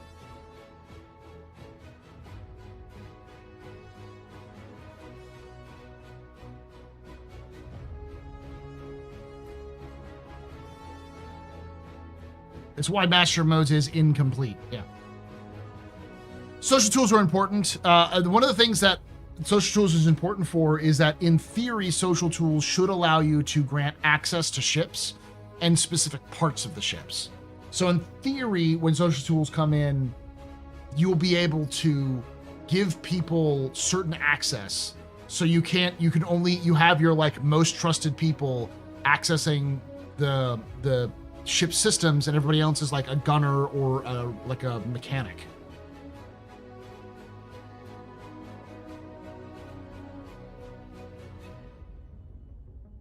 I don't think social tools needs engineering, but I do think that social tools and engineering are sharing some of the same people. Hey, Celine. How you doing?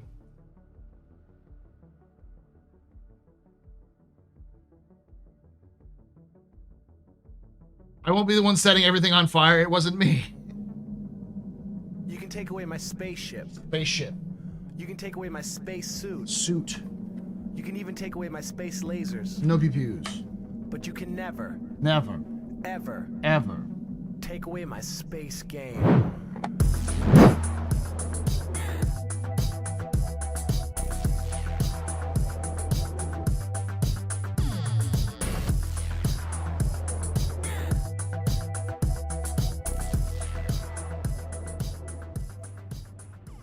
C0FF33 Gaming just resubscribed for 95 months.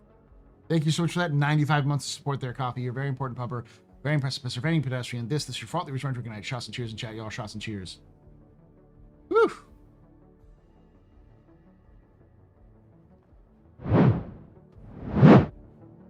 Wrong button. All right. We've talked about engineering for an hour and a half. We've got Nyx coming in for EVO this week. Probably not this week from the base of things, unless Friday it is. Yeah, the KSP days. You're one of the original folks. Those of you who've been around for like several, like more than 7 or 8 years knew that I used to stream a lot of KSP.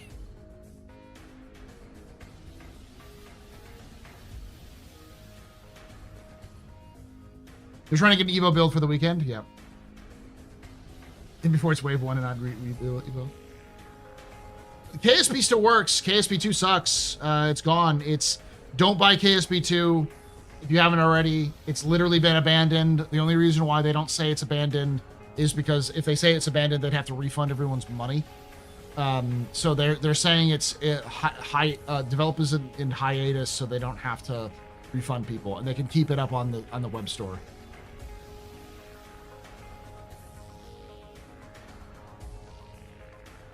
It's a combination of the development team fucked it up and also Take-Two fucked it up.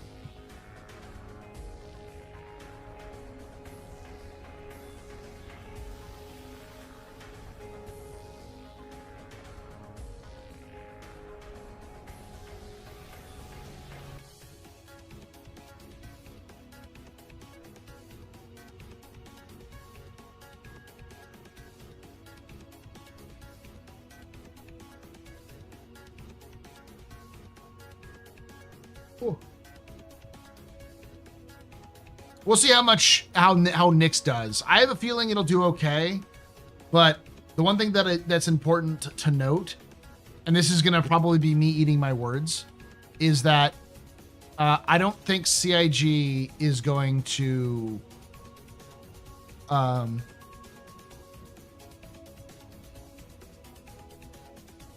yeah, work. We can never say abandon. Infinite hiatus, I guess you can use. Yeah.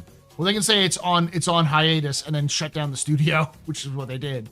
And so there's nobody left to do anything. So they just leave it there. I don't think it's going to do well. I think people will enjoy it, but it's going to be like adding a new location in the game right now. It's not going to be as much of a deal as people think it is. It's not like a brand new system. It's going to be like a landing zone with a mission, maybe a handful of other smaller missions which are being ported over from other systems, with just the names changed a little bit here and there, plus the interstellar cargo transports. That's it. Yeah, Kitten Space Agency is another one. That's the one that's being done by Rocket Two Guns from Rocket Works, the guy who made DayZ. Brief Joy. I mean, like, I think I'm going to be wrong in the sense that I don't think it'll be as big of a deal as some people make it out to be, but I do think I don't think that, but I have a feeling that because I'm thinking that, I'm like, no, it's going to blow up. This is going to get like a whole new generation of people to come in to play the game because new system, third system, all that kind of stuff. Rocket Works, yeah, Dean Hall. I always remember him as his name, Rocket Two Guns, because I'm a bean bandit, bitch. I remember him because that's what he posted under when he was doing the DayZ mod.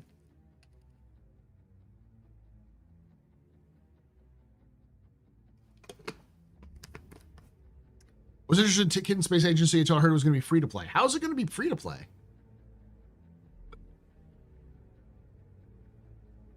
Because free to play doesn't really matter that much if it's a single player game.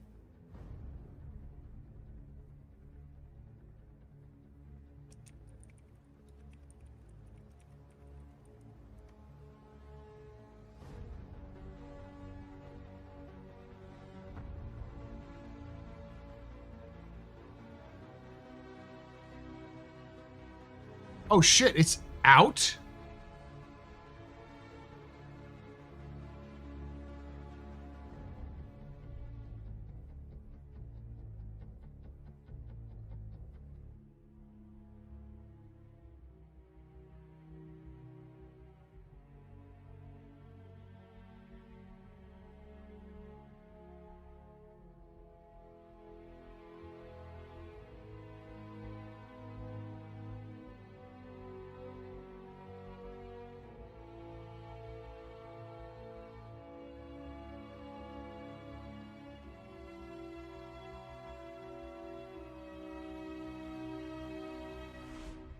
Pets don't like that sort of thing. Kitten Space Agency.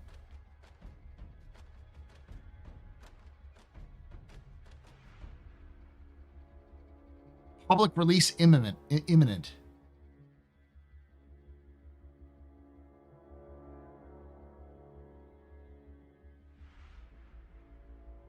It was announced a year ago today, so I'll play the shit out of KSA if it comes out.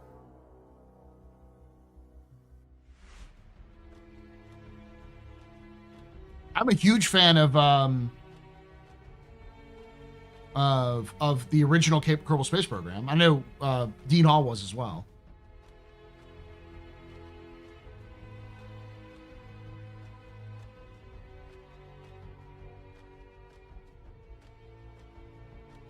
Free to play means microtransactions and throttle progress. Not necessarily. Sims 4 is free to play, and they still have content patches and expansions. It can mean microtransactions and throttle progress, or it could mean you get a base game for free, and then you want to get other little add-ons like the settlement add-on or the space station add-on. You have to pay a little bit extra money. I don't know what their plan is in general.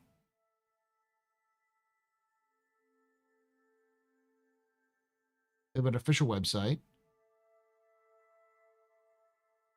Coming soon. Oh, this guy's good to their Discord.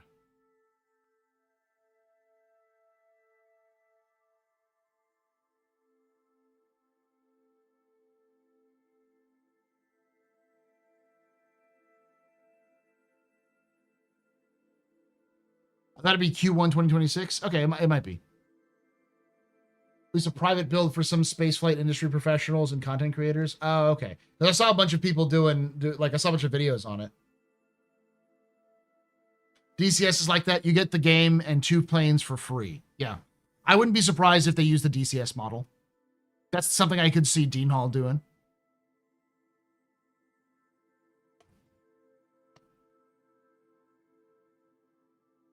The darling free-to-play game is Pillars of Eternity. Yeah.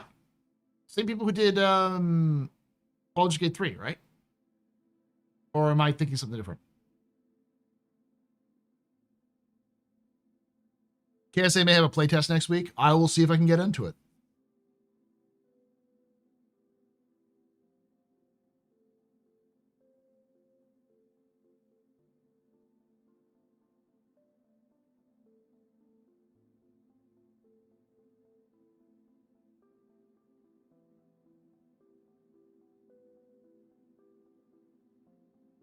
Yeah, Baldur's Gate 3 is Larian. What is Pillars of Eternity? It's not. Is that Obsidian?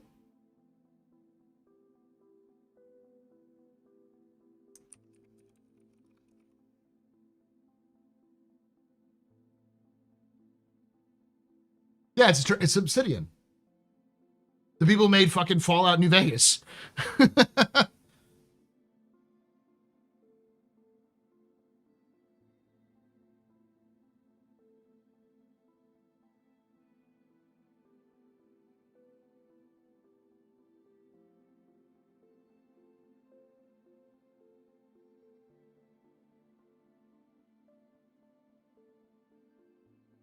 Who just released Outer Wilds 2.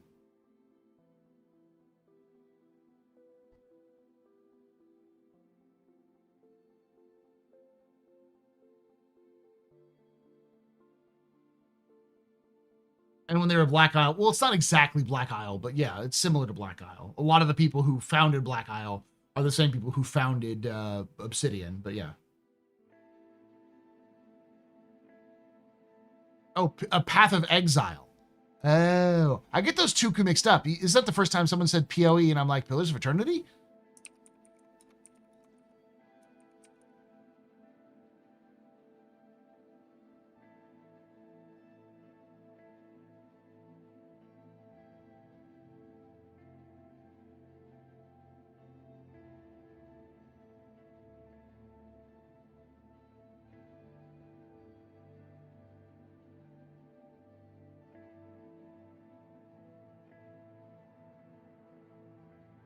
Grinding Gear Games. Okay. Outer Worlds 2 is okay. Outer Worlds 1.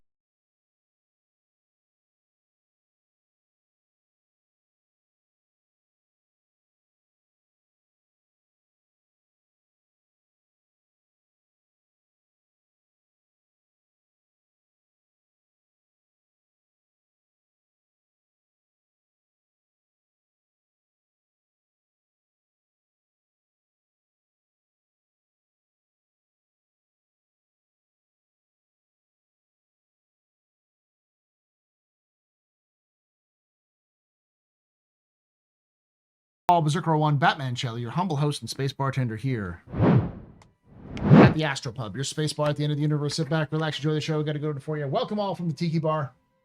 Welcome.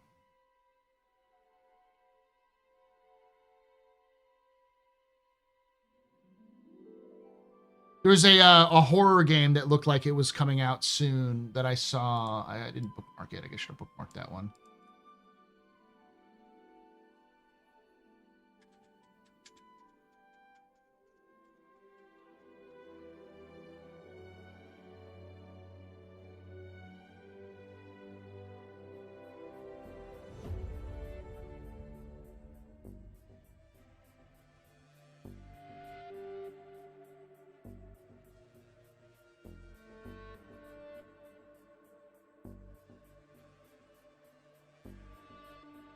There it is. Routine.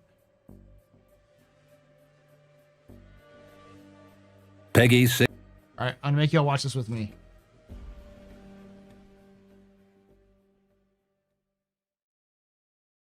I don't like this new control yet. It looks weird. 16.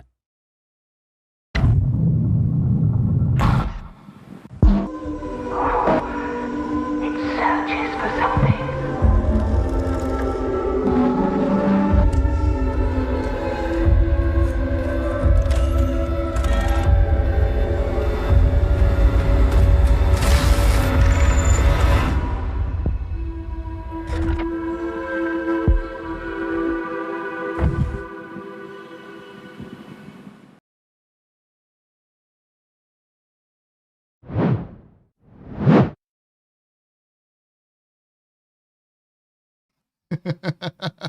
I like how someone says the Perseus cult for Star Citizen.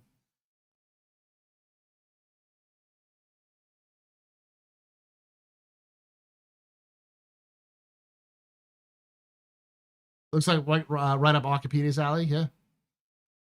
Retro cassette futurism. I always call it tape futurism, but it's wrong. I know it's cassette futurism. I too am a proud member of that cult. Listen, it's not like the cult of the Endeavor. The cult of the Endeavor are the true leaders.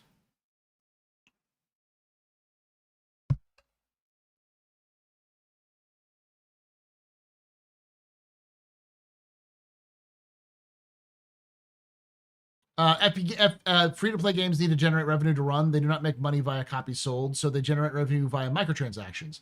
Sims 4 has paid DLC packs you can buy. Yeah, that's my point. It doesn't always have to be throttled progression and microtransactions. It can be DLC or like cosmetic packs and stuff like that you can purchase.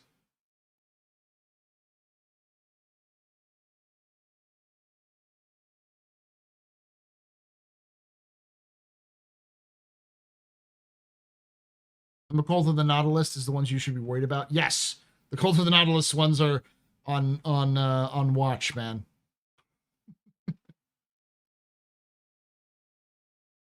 Little known cult of the Orion.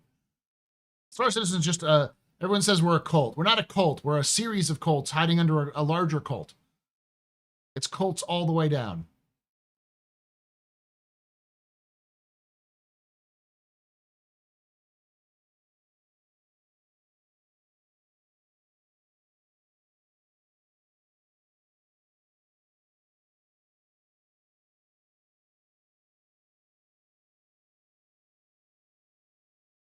It's 6 cults in a trench coat.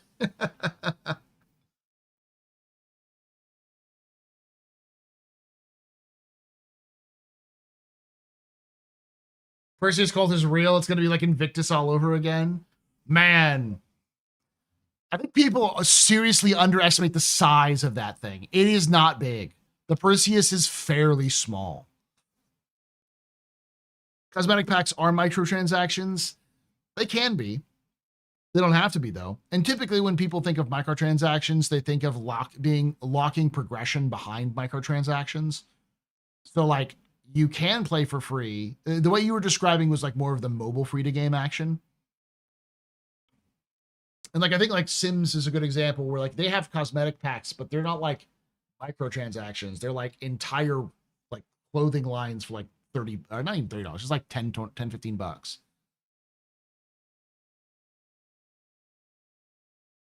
Are Star Citizen spaceships macro transactions? Yes, that's the joke. We've been using that joke forever. Catch up, Dish and Pasta.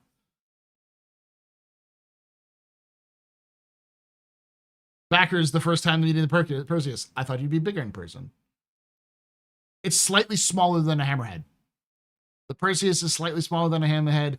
It's like maybe a little. It's a little bigger than a Connie. Like 30 meters bigger, I think. 20, 30 meters bigger. So, like, yeah, it's bigger, but when you put them side by side, it isn't that much bigger.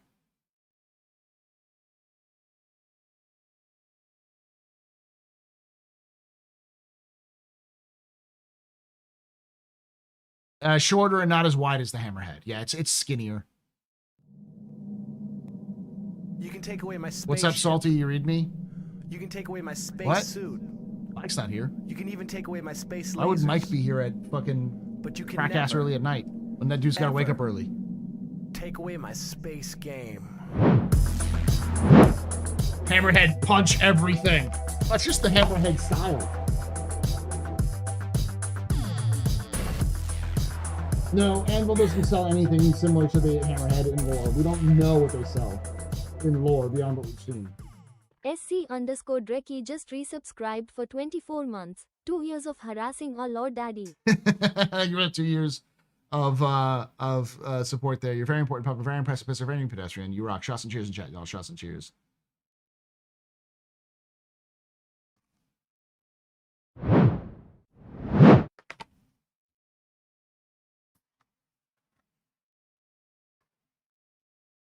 But I love me, Mike. Mike is good people. But Mike was probably asleep.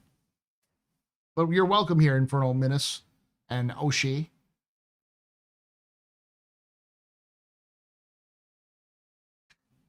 Yeah, the thing that I've discovered is that the lore of official UEE Navy Hammerhead crews is that they're insane. They are legitimately insane. They do stupid shit all the time because I don't know, they think they're fucking invincible. And that mentality is actually shown really well in the Squadron 42 prologue.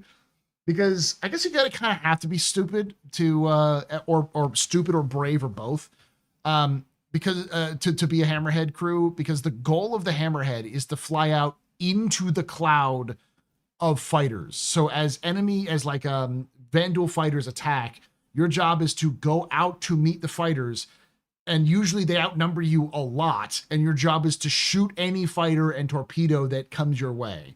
So your job is to get between the fleet and the fighters, bombers, and torpedoes that are attacking the fleet, and to kill those fighters and bombers. Dem biddies. They are the oddballs of the UEE. They are the oddballs of the UEE. And there are so many accounts, like a Hammerhead crew once took a fucking body shot for a I think it was like a javelin for a flag for an admiral. Like the flag is in danger during a Vandal raid. And a Hammerhead knew that they were disabled, and by the time they got it, they could get the javelin back up and running and moving. It would be too late that the enemy Vandal ships would have taken a shot. So they flew into the shot from the Vandal, blew themselves up to save the flag.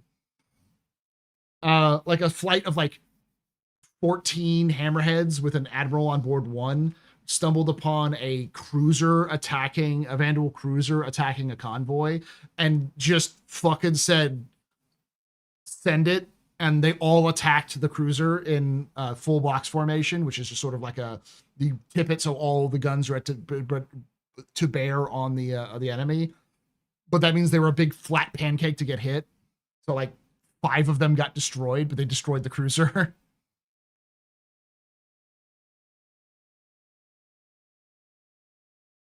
And in the squadron, you could see them flying into the cloud. You could also see them flying over disabled ships to give them cover, so that their job is to draw the attention of fighters and other things. And then when the Krugari is completely disabled, then you have the Krugari is completely disabled. You have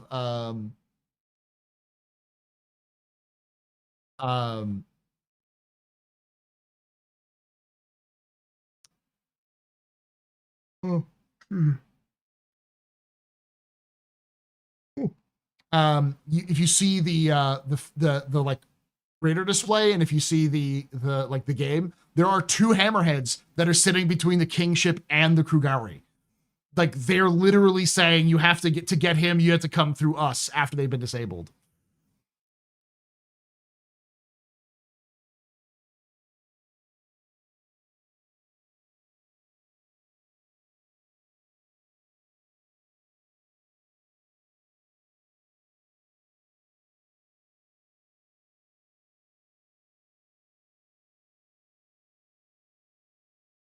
Hammerhead is awesome concept-wise. It sucks in reality.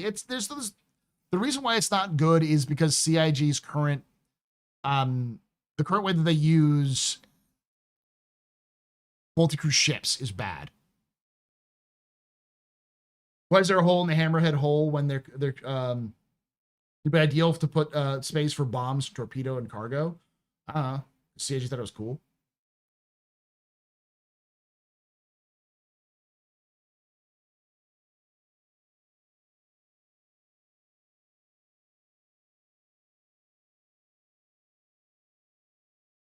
Either you have a ship meta or turret meta. There should be a turret meta. Hands down, there should be a turret meta. The advantage of fighters should be you only have to pilot them with one person. But if you only have one person and you have multiple, like if you have 5 people and 5 fighters, that should be completely a disadvantage to 5 people in one ship, in one like Hammerhead and such. Posted the average Hammerhead crew in the bar. Okay, let me see the bar.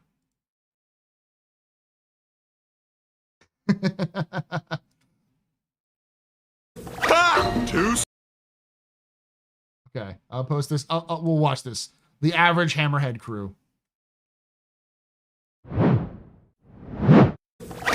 Too slow that time, Stink Tank. Looks like we got ourselves a good old-fashioned stalemate. No, we do not. Your position is untenable, Mr. Sampson. I need only to increase my force field's power to sever your brachial artery. Yeah? Then you'd be drowning in my blood. Huh? Now it's untenable. I have a high-velocity cannon pointed at your chest. I could dodge it. God, I love Venture Brothers.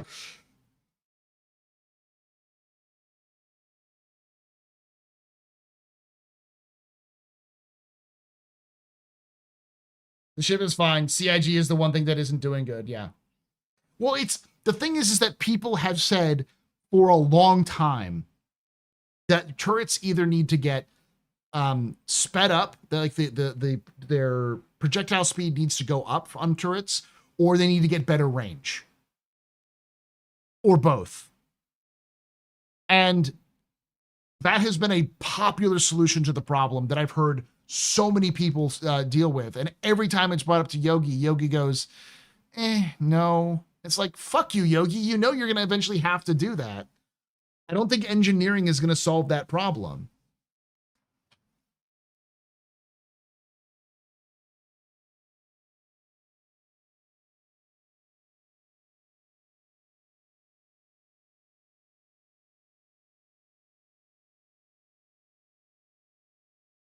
I say the main disadvantage of fighters is sustainability. With engineering, the larger ships can stay in the fight, but this fighter can't really repair. I mean, that is true as well, but there's no point in just sitting there and repairing while you can't touch the fighter who is constantly attacking you. There's going to need to be some sort of change so that turret gameplay on capital ships or larger ships and capital ships is just straight up better.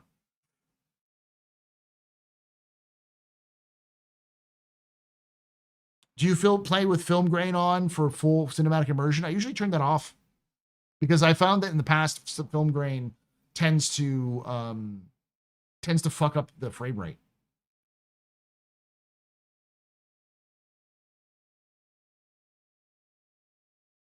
CIG screwed the proofs when they upgunned every ship with the same size guns.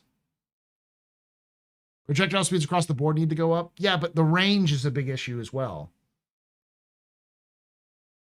Like, a Hammerhead size 4 should hit harder than a fighter size 4.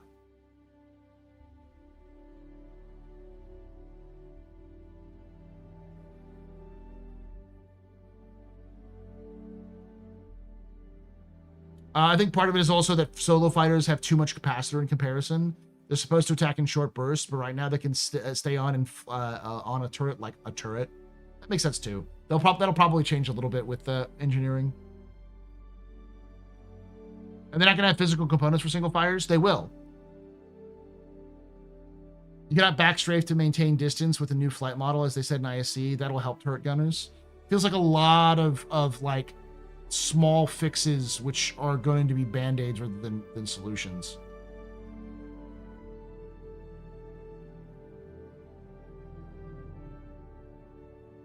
It draws performance.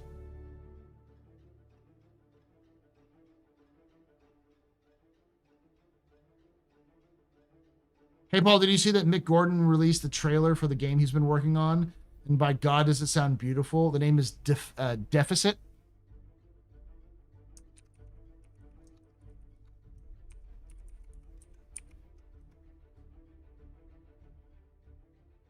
Ooh, it looks interesting. This is a year ago, though.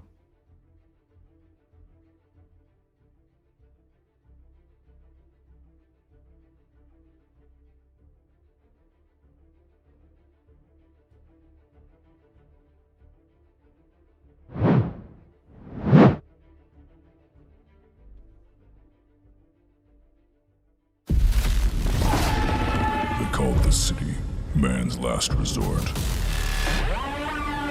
Because everything on the outside would kill us. We're like crabs in a barrel, fighting to get to the top. Pulled down by everyone else. By justice. That only knows how to place its boot on your neck. By outlaws that couldn't care less if you lived or died. Judge Dredd? You want to know the way to survive? You fight. Fight like a starving dog. I'm Neo.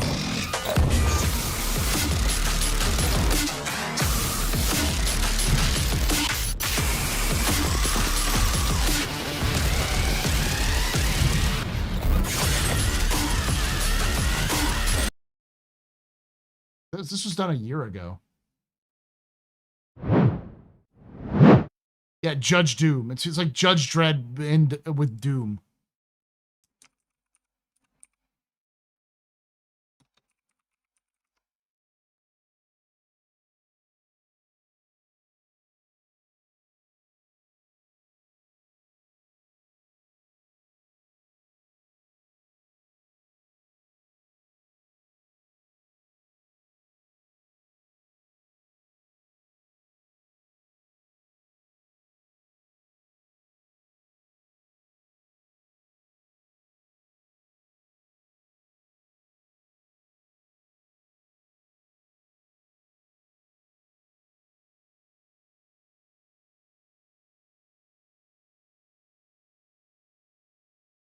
It's 4v4v4v4 shooter.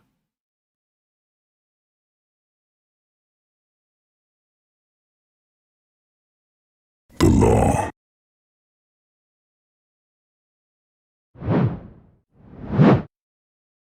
The law is an illusion.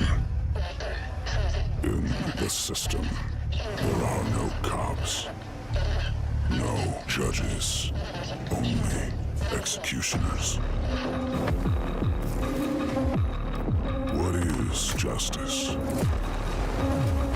without the just?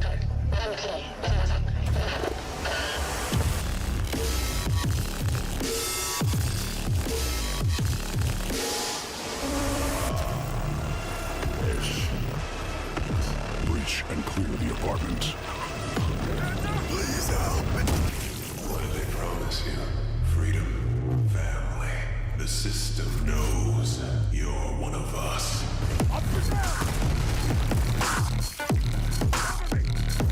Is this an extraction shooter? Prosecuted with strong prejudice. Consciousness transfer approved. No. Multiple gang units converging on your position. Right to drive and reboot the block.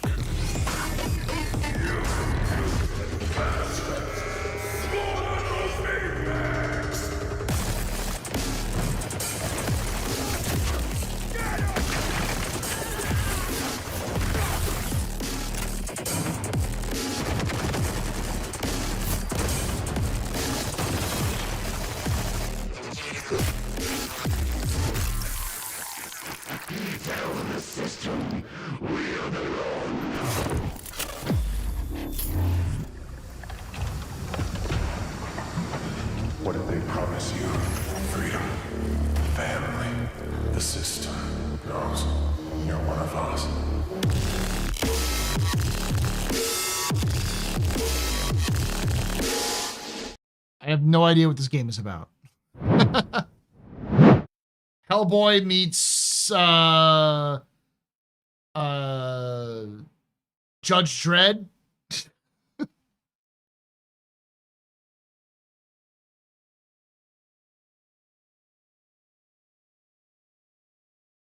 I'm also lost.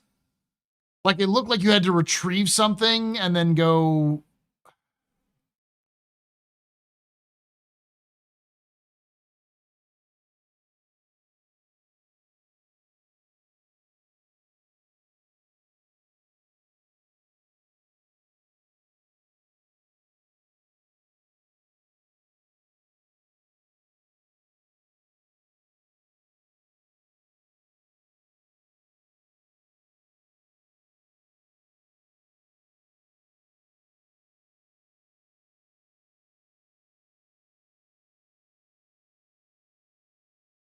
It's a squad shooter with a 4v4v4v4 game mode at its core. Set in bleak cyberpunk city controlled by a sinister AI.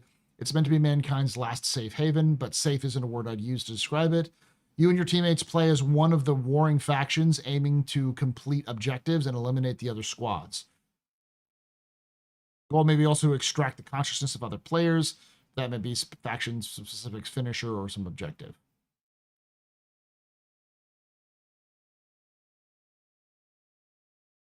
It's a PvP, Ready or Not. Ready or Not is co-op though. Like, it's not PvP. And also it has like, yeah, I don't know.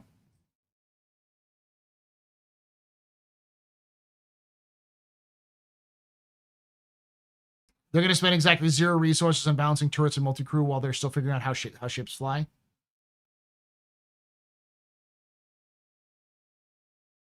Rainbow Siege, basically. I mean, yeah, but sort of.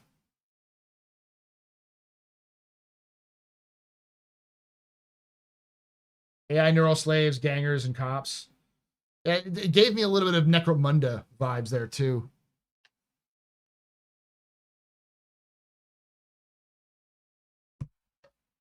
Unreal Championship. I mean, it is made on Unreal 5, so.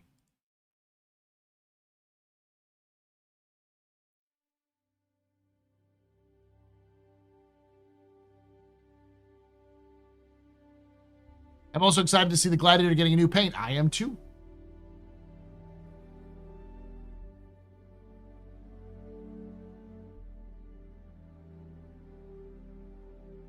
Gladiator.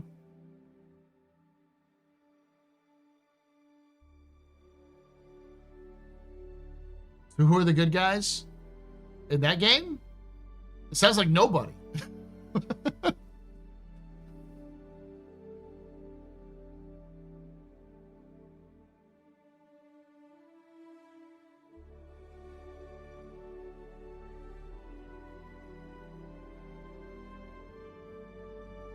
Name the Gladiator variant. There should be a rescue variant.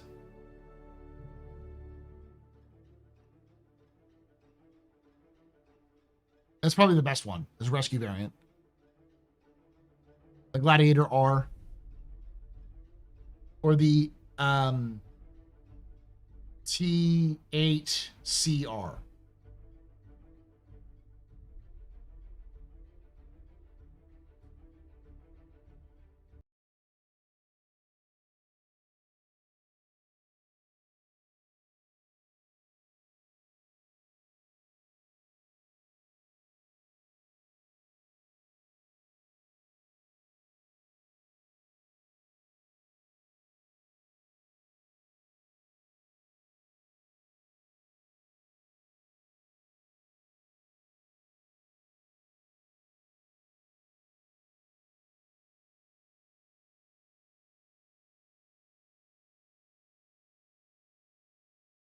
Zerkro on Batman Shelley, your humble host and space bartender here at the Astropub. Your space bar at the end of the universe.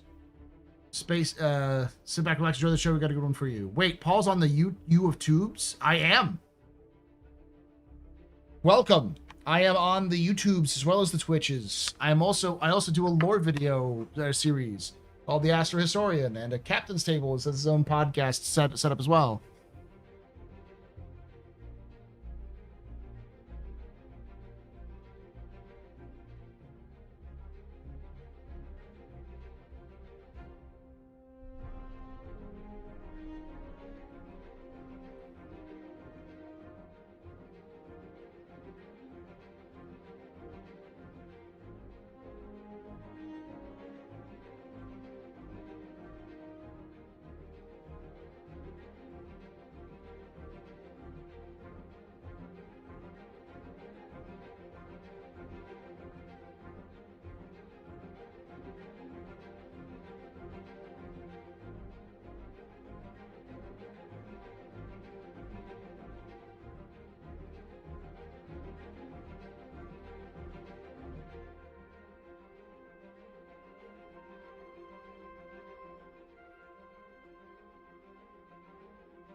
You can take away my spaceship.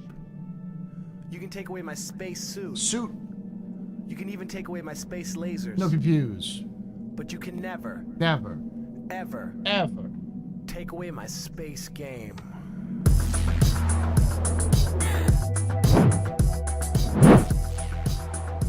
Things and torpedoes.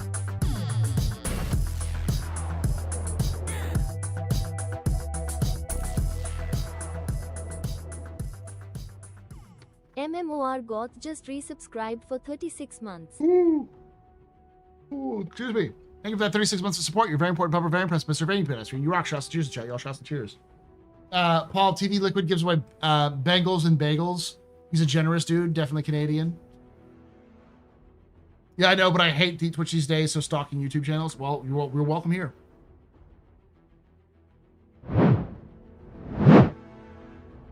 Tims and torpedoes. Yeah. I'm fading chat, but we'll do my best to stick around. We're kind of in a weird waiting zone because there's really not going to be more information from now until the end of the year. So there's not a lot to talk about with Star Citizen. There's just hopefully more to do once they release the EVO over the weekend. Rick, how you doing, buddy? Doing good.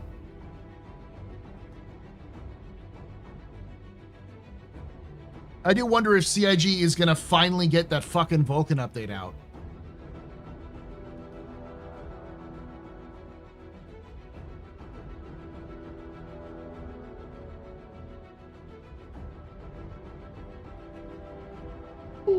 I'm sure there's at least two different teams, but how shit spaceships flies anchors everything else. Yeah, but there's a lot of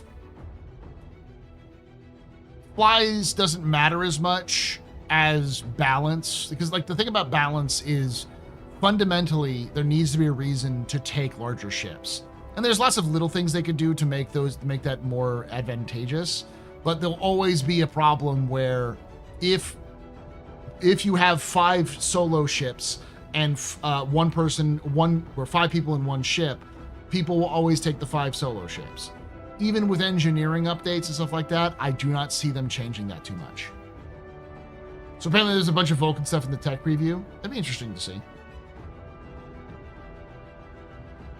Expecting a Friday Soul Crush, ends up on Tuesday. This is the reason why, like, CIG in the past didn't do major updates to the game in November, because they have IAE, and IAE is 3 weeks away.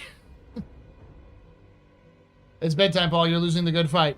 Well, I mean, like, normally there'd be a lot to talk about. Usually there'd be some, like, monthly reports or something like that, but that's not going to happen until next week. So there's just not a lot to fill the time in. And, like, for those of you who don't know, chat, I was up for 25 hours on Saturday. So I got up at 6 a.m., well, 5 a.m. really, on Saturday, and I stayed up until 7 a.m. on Sunday, streaming that whole time. We raised $5,000 for charity, which was amazing. But your body takes a hit when you do something like that. It's not something you can really do. Like Sunday after I woke up after a long sleep, I felt okay, and then Monday I felt kind of draggy. But you know, like, and I'm in okay, but like my sleep schedule's really bad. I'm like just getting tired all the time. CIG was talking like the Vulcan switchover was just around the corner 3 or 4 years ago. Yeah, I don't know what's going on. Yeah, but CIG in the past didn't have as much embedded QA.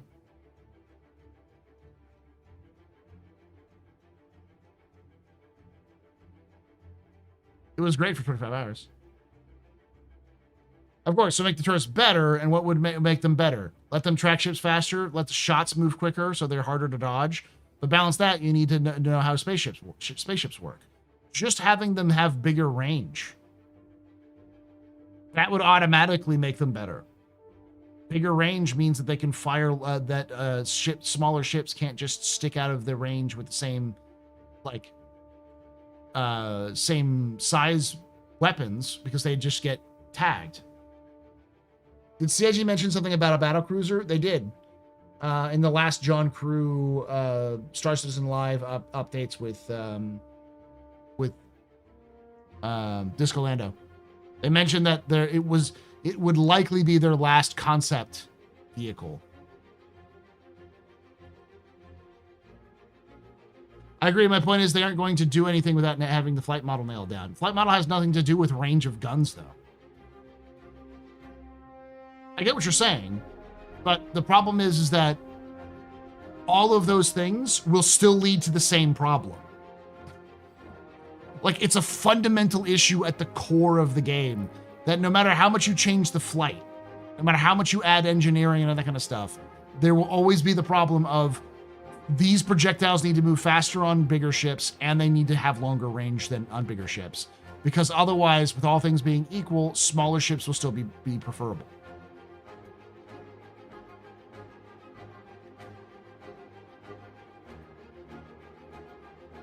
Just around the corner, 12 to 18 months, any amount of time, and then or so, as CitizenCon Direct very, very soon. I should have learned to ignore their optimistic sense of time back in 2018, but I'm a thick-headed fool. It took me until 2020 to ignore their sense of time.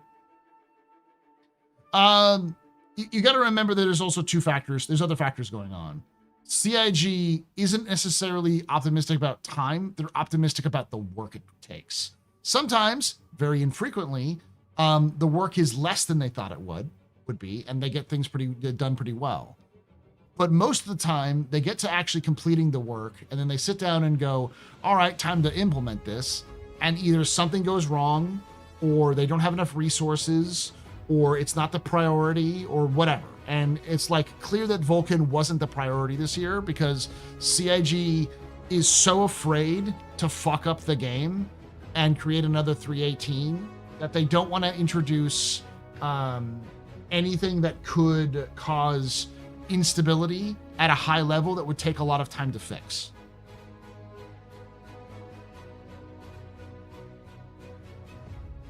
Touche, Paul, you're a good teacher. It's just more of observations on how CIG works. Am I saying CIG is wonderful and never does any wrong? Absolutely fucking not.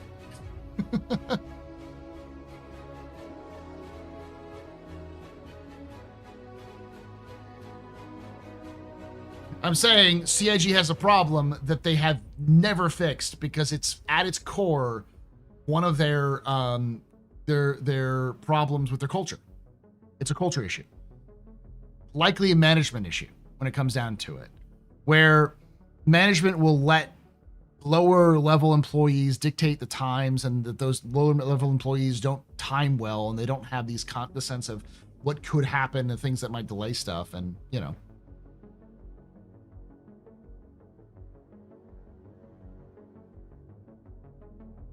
Well, you observe and you tell me to read, and I'm like, okay, but comprehension? No, I'll wait for you to read and give me commentary.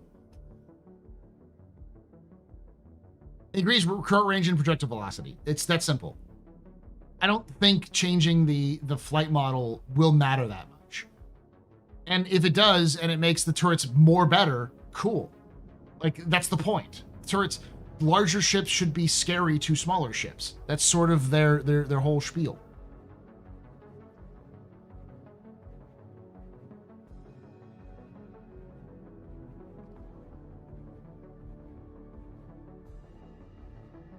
I don't have a door off a reclaimer stuck in my inventory yet, but I haven't been able to directly pull drinks out of my backpack for close to 2 weeks now.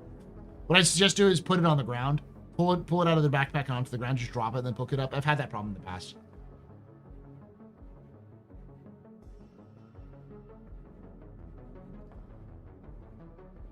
Honda Boost, I hope, is still coming. I'm sure it is. It's a feature of Squadron, apparently, so. That's anti-Gladius talk. Get him.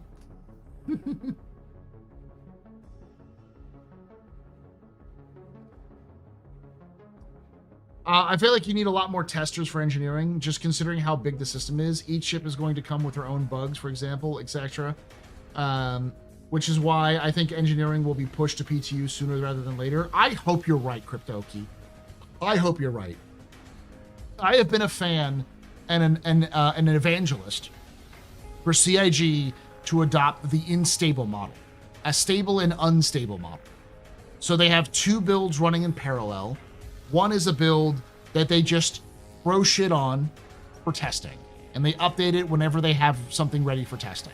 And they keep it going and maybe take it down every so often, but it's basically always in the background. It's the Steam beta build sort of idea.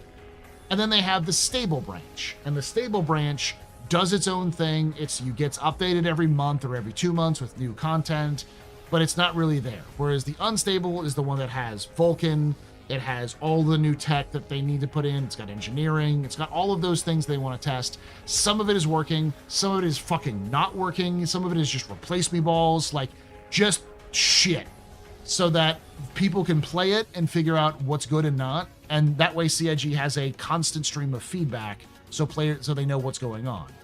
I think that would also do very well for players who are constantly visually oriented, and if they don't see or actually play the content, they don't think it's being worked on. That way they give a better understanding of, oh, this thing is fucked up. Like, this is years away kind of thing. It would also give a lot more experience. It'd give CIG more feedback than just an EVO test or just a PTU test, because people would play that more regularly.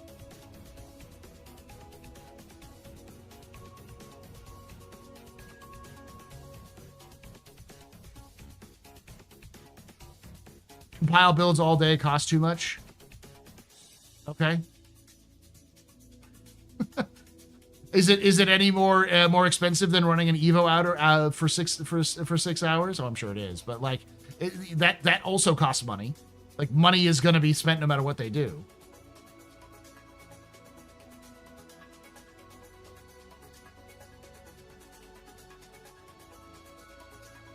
They basically did that with 4.0.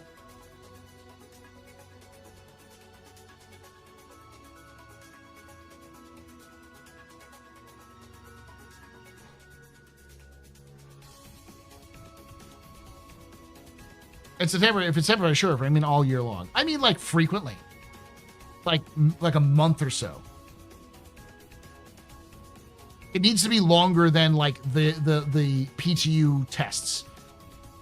Like, for instance, they do a PTU test, or EVO, they go to PTU, they release the patch, and then all the stuff that didn't make it, they had to cut out of the PTU, they put it into the unstable build, and then they run that unstable build for like a month or so, or until the next PTU patch, and then they open up the new PTU patch with new content, and they use all of the unstable stuff that they have built in the PTU. They figure out what works and what doesn't, cut that stuff out, drop it into its back into an ePTU patch, and then release the live build. Basically a development branch and a live release branch, and that development branch has all the stuff they need to do, but it just stays up after it's done so people can continue to test.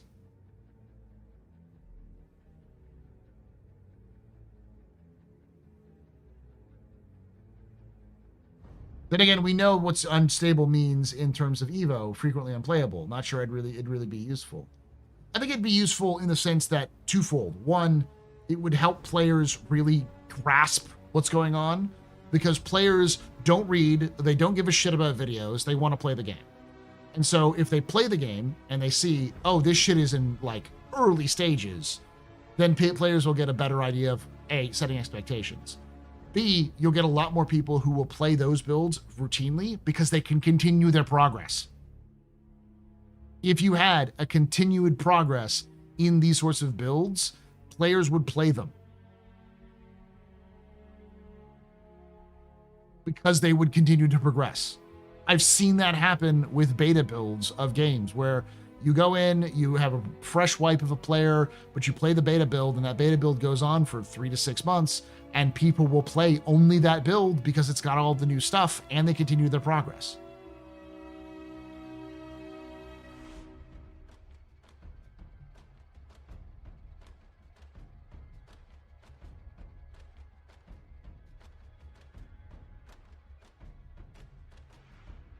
Didn't New World do that? I'm sure it did. It's a lot of games have done that.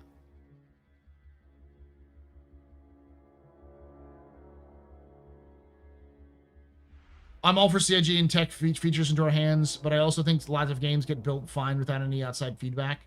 They do, but this is CIG we're talking about. They need outside feedback. There's also plenty of games that don't do outside feedback and they fucking fail. Probably more often than not.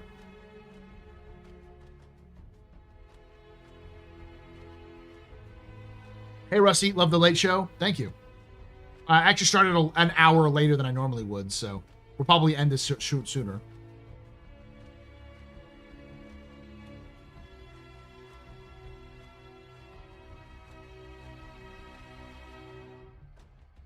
Yeah, I just want the correct solution now. I get it.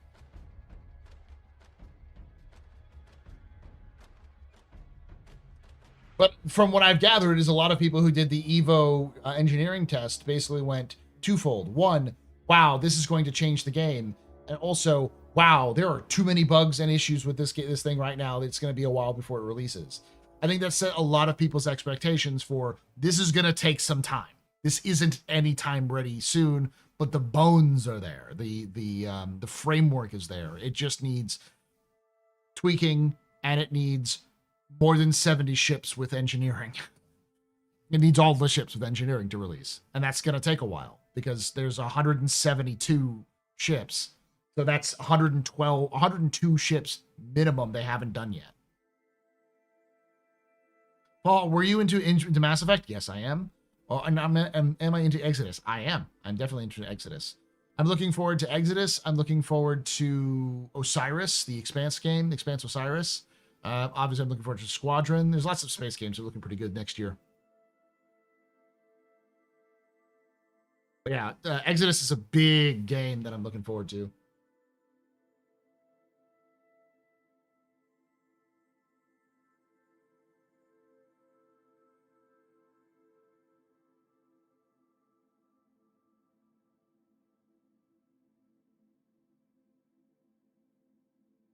One of the Salty Mike's main problems with the engineering preview was he felt like he couldn't really give coherent feedback due to its state. Interesting problem. I think both pros, both point of views have pros and cons. The reason why they did the test now was less to do with feedback and more to do with, does it work on a multiplayer server? Like, does this work in a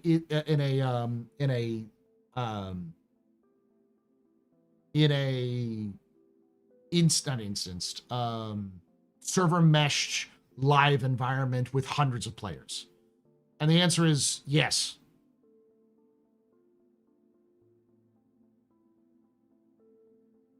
That's why it was only 6 hours. They're just basically testing to see if it works.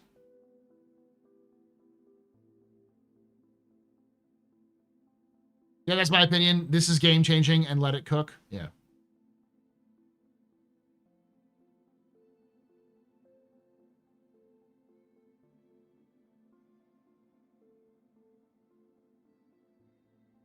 They need professional consultants on what fire is and what it needs. Metal bulkheads don't catch fire and propagate like wood. I mean, the bosun, at the end of the day, it's a game. They still want things to catch, and there's things inside the walls that catch, you know, like wiring and insulation and stuff like that.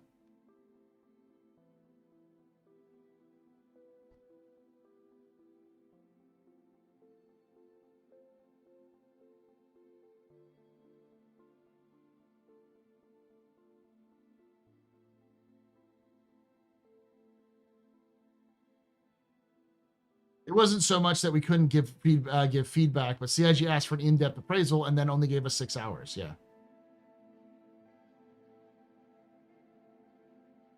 Metal bulkheads are often doped or painted. That's true too.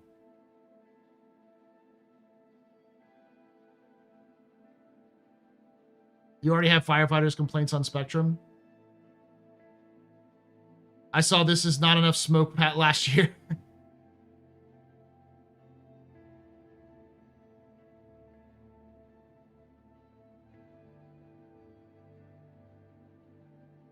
I always like to give this example because this is an example, a real world example. There was the Apollo 1 disaster. The Apollo 1 was entirely made of metal. The walls were made of metal. Yet the entire ship went up in flames because of a spark. Why? Oxygen, pure oxygen environment. Plus, they had a bunch of flammable stuff inside the cockpit, inside the cabin. And all of that stuff went up along with the oxygen.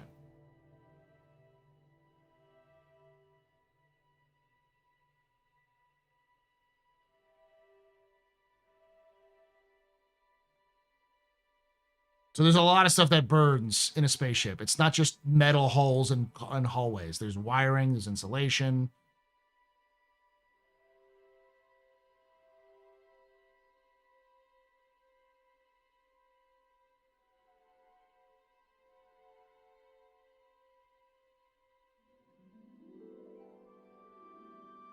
Also, the crew is bolted into the capsule. Yeah, that didn't help either.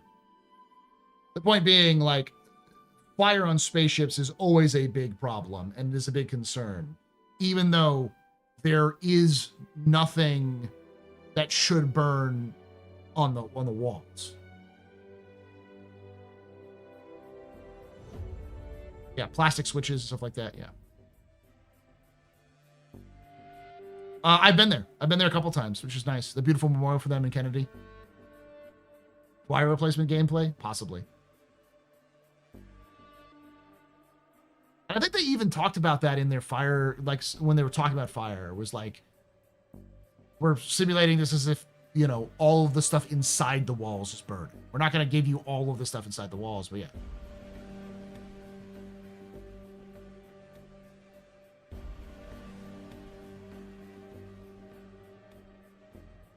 So, trained shipboard firefighter here. Point being, there's a lot of physicality they're ignoring, to the point where if we accept this, we cannot complain about plainclothes NPCs outside of space stations. The bosun, I'm also going to say this, you're probably using your own experience and a concept of realism to get in the way of the verisimilitude of the game. I think you're saying because fire isn't exactly as I know it and as I've trained on it, then the game is completely unrealistic and people can have don't have to have spacesuits to be outside. I think that's a leap. At the end of the day, it's a game, and there's going to be some simulations which are going to take a jump because they have to because of other issues.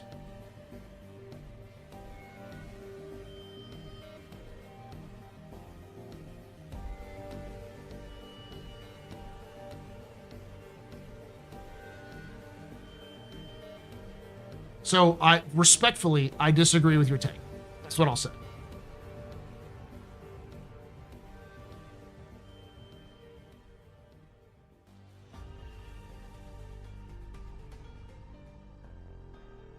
Copian's running on 0 oxygen moons. Yeah, that doesn't make a lot of sense.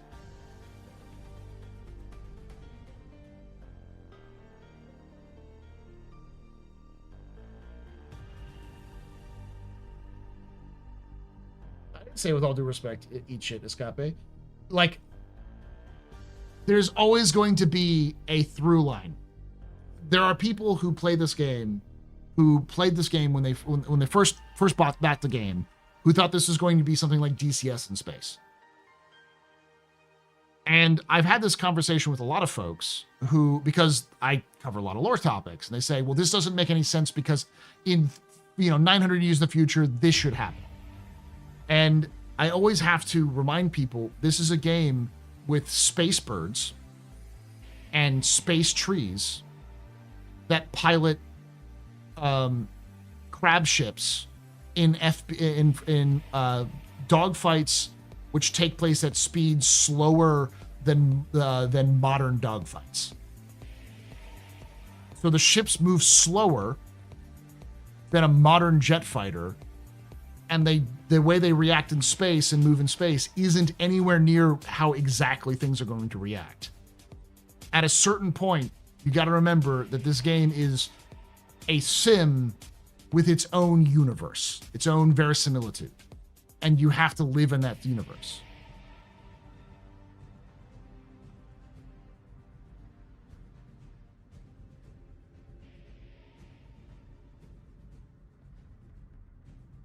You always have to keep that in mind.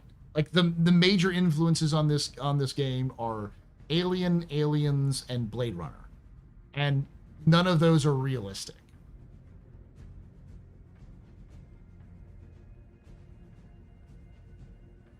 I saw they mention the leaks the item brick status in recent files. Does that mean CIG is sneaking item insurance to the next build? Probably not next build, but I wouldn't be surprised early next year. They've been talking about getting tier 1 the tier 1 item recovery in sooner rather than later. It was mentioned in the monthly reports.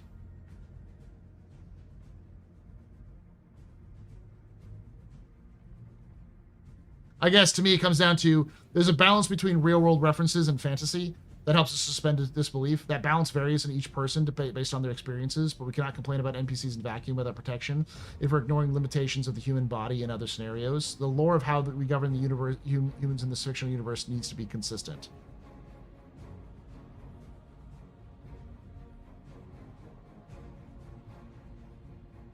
So is your issue that people would die in these heats?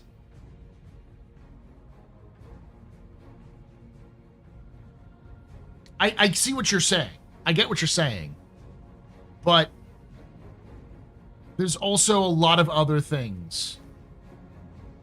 Even with a suit, even with a futuristic spacesuit that can survive the vacuum of space and the heat variances that can attach to it as well. The like 240 plus degree temperatures you can find in the sunlight areas. And the negative, 240, 250 in the shade.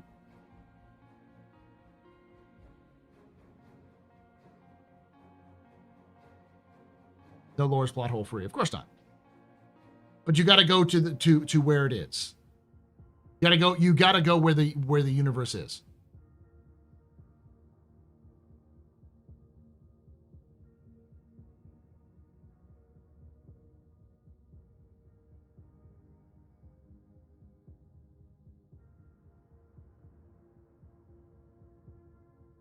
Did they ever say how long Tier 0 would last when they first implemented? No.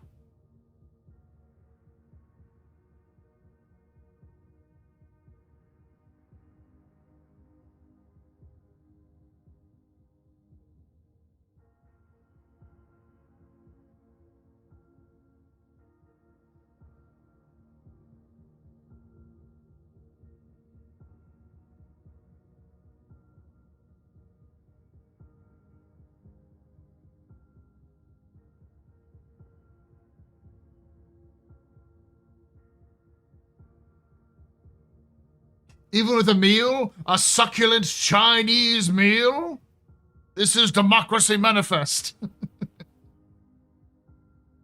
The only consistency that Star Citizen has to have is a consistency reflective of Robert's vision. Not everyone can deal with that.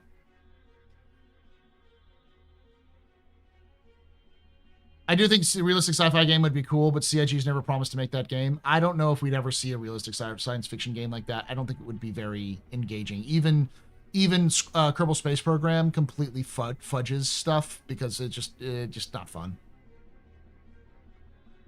Space Agency. We just talked about that one. Space isn't real. Just like birds.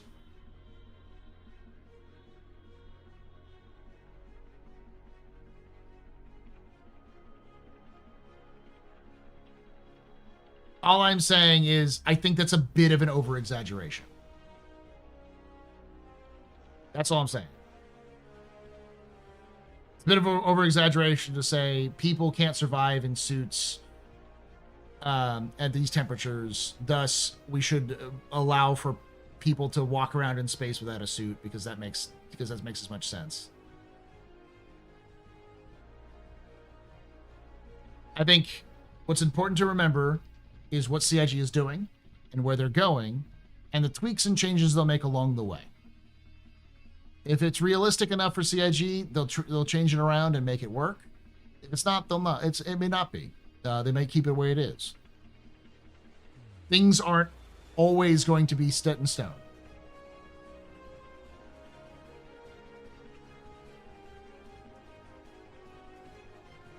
Oh, I just realized I was out of sync with live. It's all right.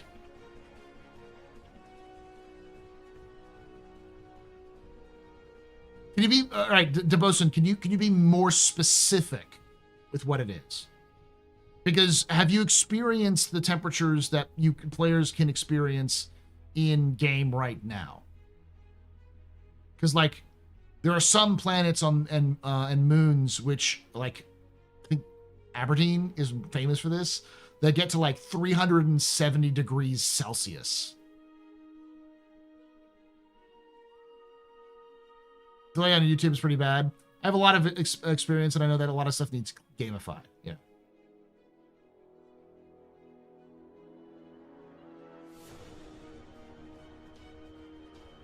So is it the teat is issue? I mean, I've been in a confined ship during flashover. I know. I'm not talking about that. Listen. What I'm saying is, in game, have you experienced the level that suits can survive? You can survive with these suits.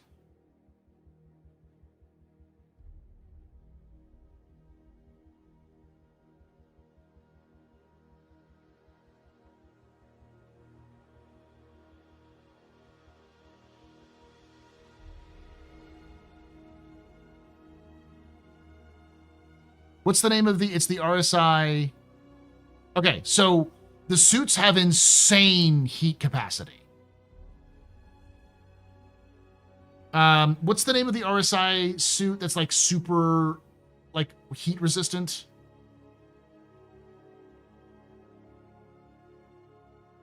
It's not the Zeus suit. It might be a Caldera suit. The Pembroke.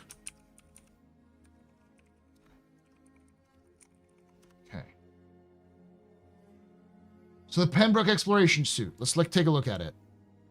So, just to give you an idea, the Pembroke's temperature is handling 225 degrees Celsius. Just in Fahrenheit. That's 437 degrees Fahrenheit.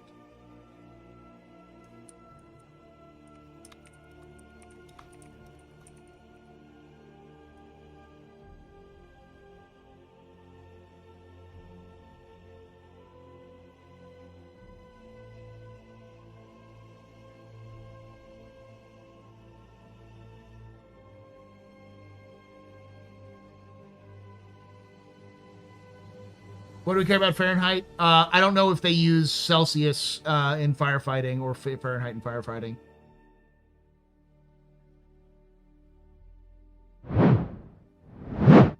And that's not the upper limit of the suit. That it's its maximum comfort. It's around 1200 degrees C. Okay.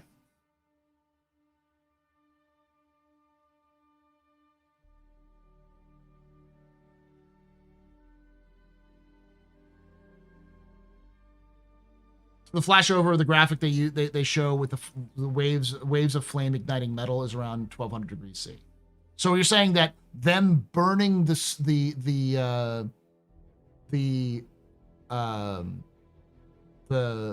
ship itself, the flames in the ship itself, is too hot.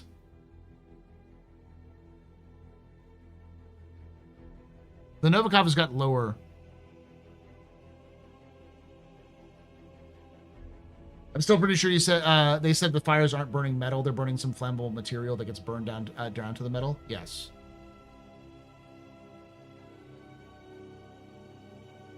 It's gnarly. So I guess in my experience, I'm seeing there's a disconnect from me in the graphical representation.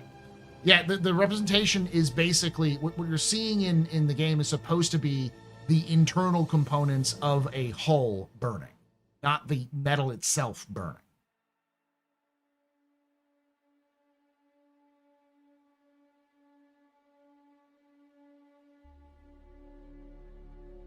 Metal can burn, aluminum burns quite well. Yeah, but you'd imagine that the stuff that's made up of spaceship hulls is pretty tough. It's probably not aluminum.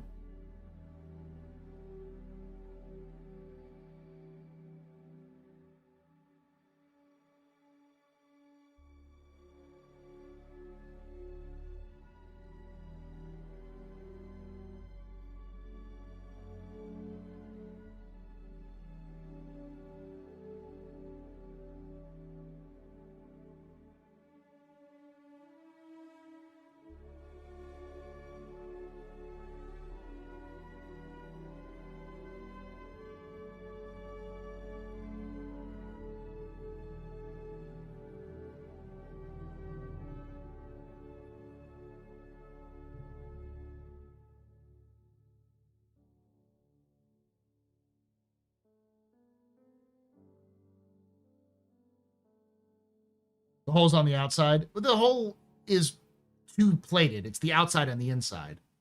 I guess they would call it bulkhead in the inside. But I imagine the stuff in the bulkhead that's facing especially the outside of the ship, like the vacuum areas, would be made up of the same, if not the similar material to the hull on the outside.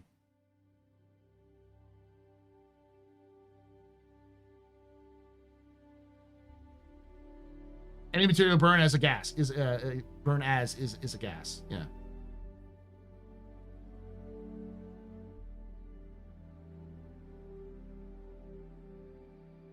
Yeah, and there's still going to be a limit to which CIG can accurately depict fire. Sometimes you got to suspend disbelief surviving a fire when you shouldn't. It's still more reasonable than Death Stars or whatever. Yeah. That's my ultimate point, is that there's going to be levels of suspension of disbelief that you kind of have to deal with in order to get fire in the first place. Because if they accurately represented fire exactly as it would, everyone would be dead the second a fire started. Especially in space, in a confined cabin with oxygen, that fire would rip through the entire ship super fast and everyone would be dead. Because of how fire works in zero-G. And especially in a high oxygen environment. So they're taking some liberties with it, mostly so that they can have a gameplay element which requires players to repair and fight fires so they have an element of balance with that.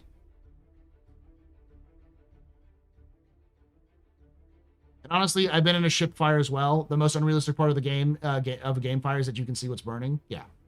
Between the smoke and the flames, you can't see exactly what's on fire. And that would also be unfun. At the end of the day, it's got to be a video game. And it has to be fun. As much as fighting a fire isn't fun.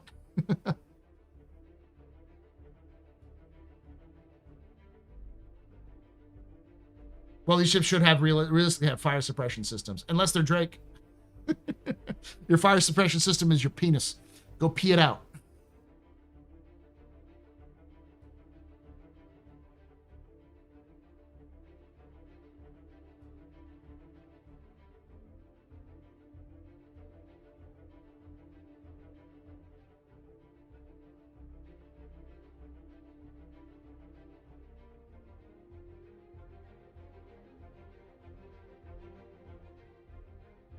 All I'm saying is that people want explosive breaching and stuff of doors, even some grenades inside a ship. Everyone would be dead from concussive force. It's just got to gamify some stuff. Yeah. At a certain point, you got to remember, this is a game with bird people and crab ships flying at World War II speeds.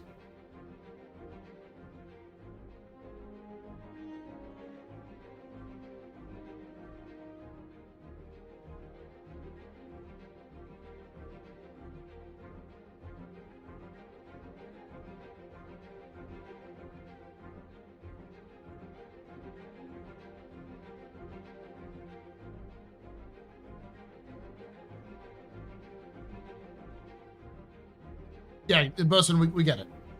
I got it, or at least I got it. My point is that like fire is generally avoidable on a ship, and you want to avoid it as much as possible. And it can happen, and it can be dangerous, but it's not like something that happens frequently. Whereas with Star Citizen, they want the element of fire to happen frequently, so that it's a gameplay element you have to deal with. And there's no way of making a gameplay element that's fun and also completely realistic.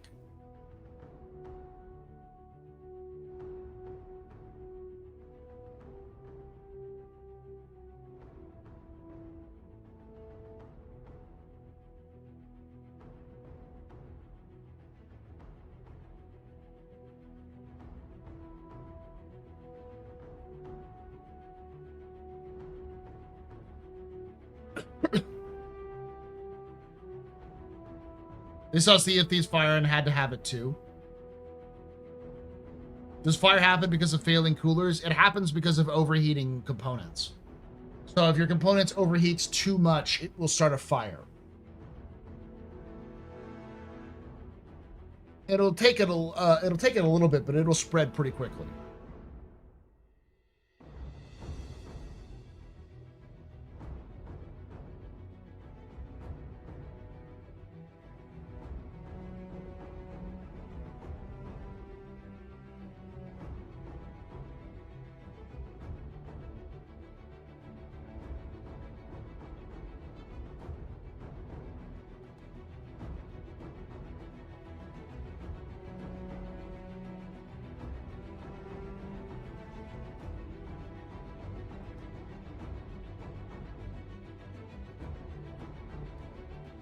How does the auto shutdown of components factor into fires in engineering currently? Can the auto shutdown fail?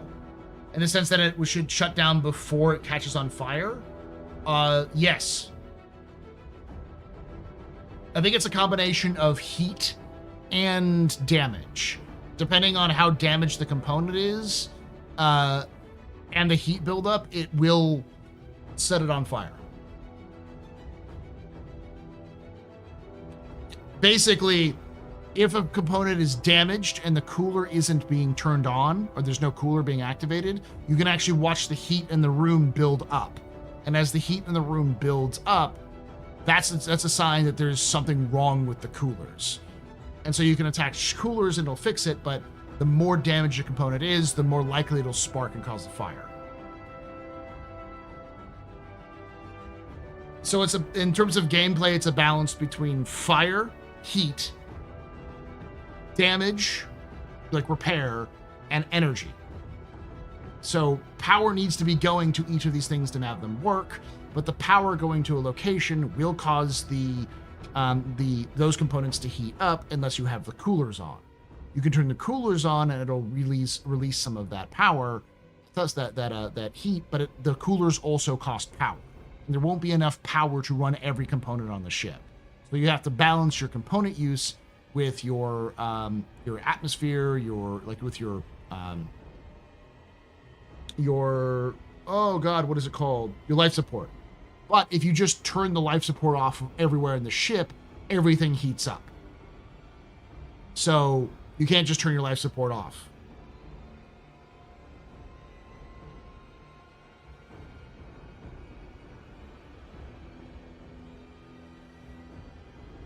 So if it shuts down but the cooler can't cool it, it should trigger a fire? Yeah, to a degree.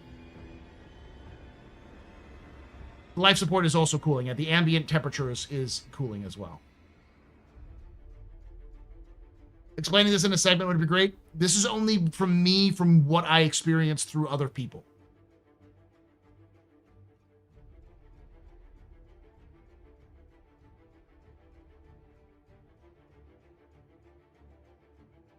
Yes, but it will be denied self-destruct because those damned secondary command processors. I don't know what you're talking about. I thought I had. How are smaller ships going to survive a fire? How will the pilot even have time to put it out? Is there an eject and call for scenarios Sudoku situation? So there's no fires on smaller ships. There is a auto repair protocol that works on one feature, one part of the ship. Did they have venting as a mechanic in those tests? Yes, you can vent the atmosphere to kill the fire. So you can smother the fire by removing the oxygen. But again, you remove the oxygen, the heat's still there. So the second you bring the atmosphere back in, it restarts the fire. So having the oxygen out solves the problem of the fire, but not the heat.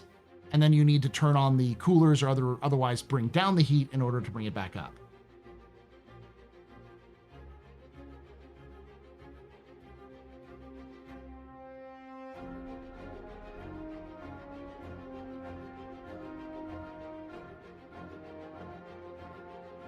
Yes, you can remotely open ship's doors and hangars.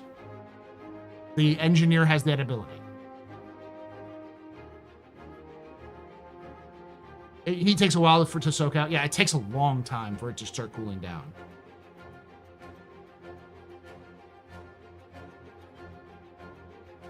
One thing, you can only repair one object on the fighter right now. So you basically have an auto repair button and you can choose to repair one item on any of the fighters, but that's it.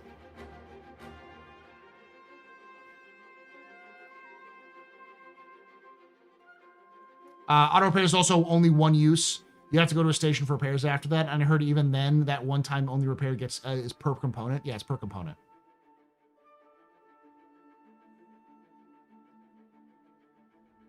I'd imagine that there will be cockpit fires and single seat fighters, and at that point it's pretty much get the fuck out. I'd imagine so. I don't think you're putting out cockpit fires.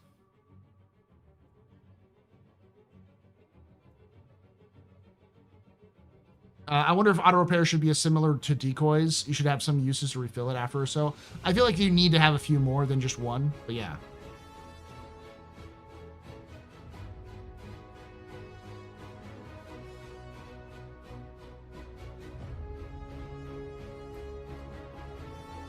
If a power plant on a single ship fighter goes critical, there's probably won't be enough time between the fire starting and the ship boom. Yeah. When a power plant goes critical, you're all dead. It immediately blows up the ship. So power plants going critical are death. No matter where you are, it's death.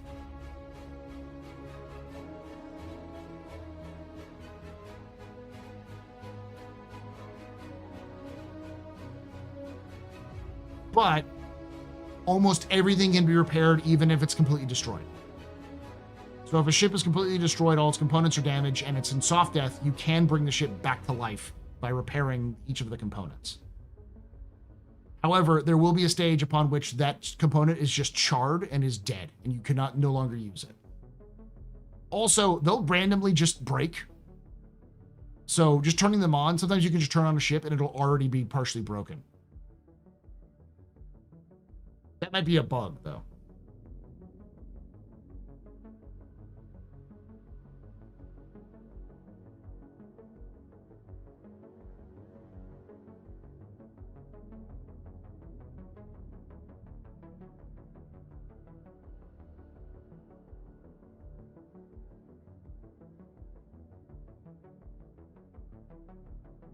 Yeah, that's the repair bot. Maybe that's what they'll consider that, is the repair bot. I think that's mostly designed for repairs in your hangar so you don't have to pay for them. Hey, Paul, where's my BMM? You have insider info, right? My argument with whenever we talk about ships and stuff like that is if you're going to say I'm some sort of super inside information, I have all the information, you have to pay me $2.5 million and I'll tell you that information. Last I heard anything about the BMM is that it's not in development at all. This is not inside information. This is just more supposition on my part. CIG has been taking every one of the big ships and doing a small ship and then doing the big ship with that. So usually like the Ironclad, like the Starlancer. Both of these are used for the Odyssey and the Kraken. So you'll likely see a Banu large ship before you see the Banu merchantman.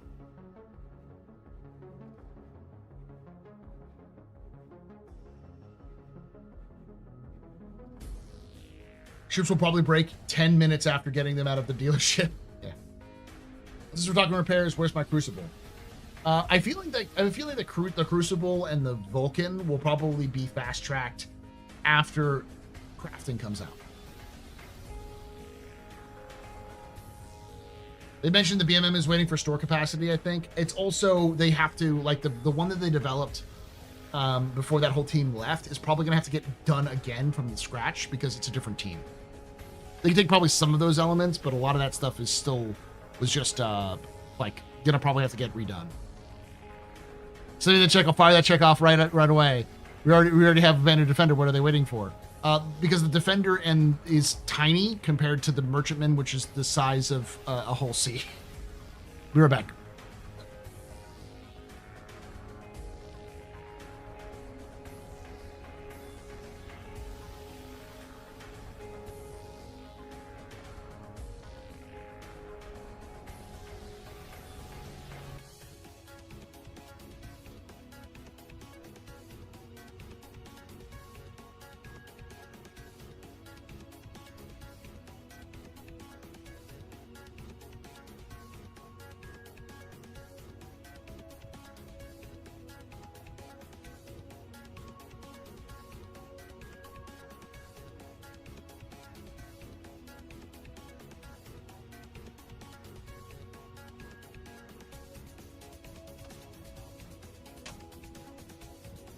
I turned off your fun button.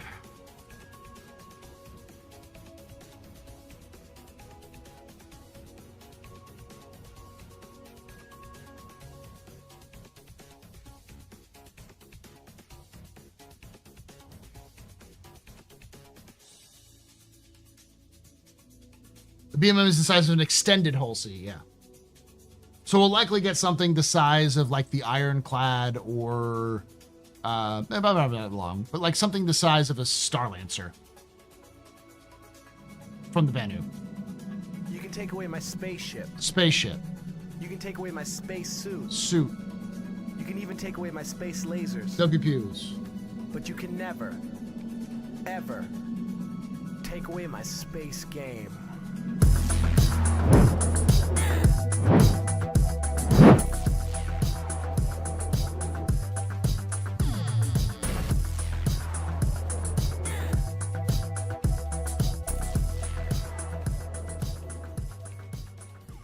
Victura just resubscribed for 62 months. 62 months.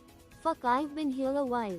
Good evening. Hey, Afternoon. Victoria. Thank you for that 60 months of support. You're very important, Papa. Very impressed, Mr. Very interesting. This your father. I trust just chat, y'all. You can take away my space. I see that comment posted, and I have a funny response, but give me a moment. But you can never, ever take away my space game.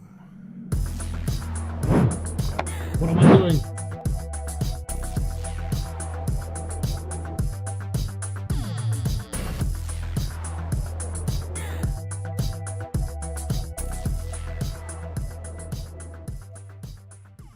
Ferriqueer just resubscribed for 69 months. Funny number. Nice.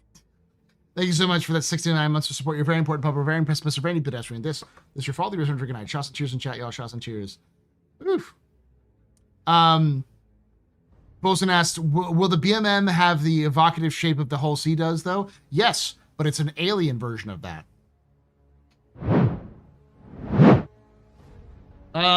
Yo, Paul, a more personal note. How's the body recomposition going? I've gone from 420 pounds to 185 pounds. Jesus. Damn, son, you've done some work. I'm doing okay. Like, I'm stuck at I've been fluctuating a lot, and I've been bad and been right back up to my higher level. Not my highest level, but like, I'm definitely more heavy than I should be. And I have to get back to it to drop back down. But I've been stuck on 280. Is my island that I gotta get down through. Once I get back to it, probably after Halloween, and now that it's not as shitty and things aren't as crappy in terms of like dealing with stress at work, I should be able to drop back down to my lower levels. I know how to do it, just a matter of sticking to it. I also don't want to go too crazily fast because I want to be able to drop down to my goal weight within 2 years. So, you know, knock off a pound or two here a week. That way my body adjusts to it and doesn't just like I don't just drop everything and be like, oh, look at all this thing that used to be me. I drink a fuck ton of water. I did the calculations, and it's on average I drink non-stream. I drink about 120 liters of or ounces of water, which not 100 liters, which is about around close to a gallon. When I'm streaming, I drink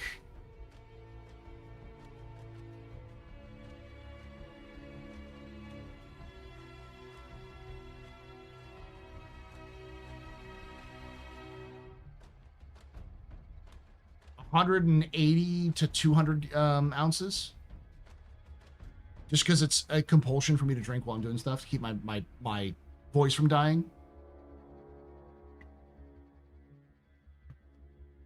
I'm basically drinking water all day. Cold water. The key is for me is eating after a certain point. I've gotten to the point where I can tell my body. This is going to sound weird, but the thing I've realized is that my body being full is a signal that I've been ignoring for most of my life, because I don't go off of my biological signals. I go off of my mental signals. And so since I lost a lot of that weight, I began to realize what my body being full feels like, rather than telling, oh, well, I'm still hungry.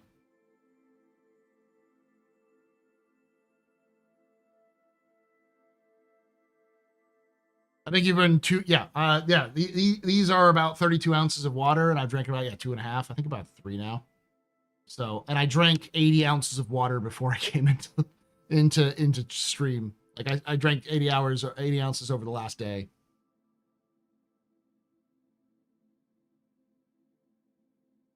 Normal fullness isn't a sensation I haven't felt for a long time. Yeah. Is it velvet? No. I don't even know what it is. It's pretty cheap material, but it's nice. 80 hours. Yes, 80 hours. 80 ounces. I'm trying to calculate it for my folks in not America who speak non-freedom units. But that's like, I want to say 4 to 5 liters of water a day.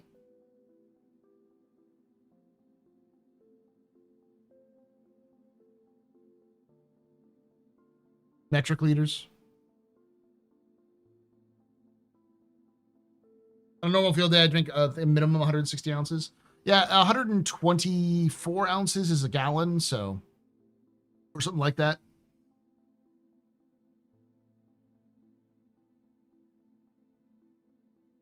A liter is 32 ounces, yes.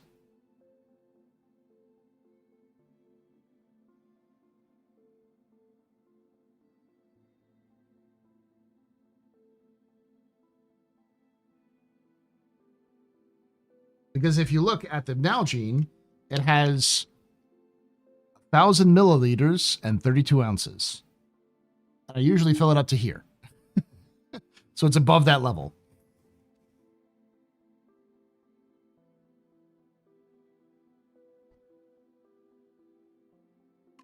So yeah, I drink about 1,000 milliliters per hour.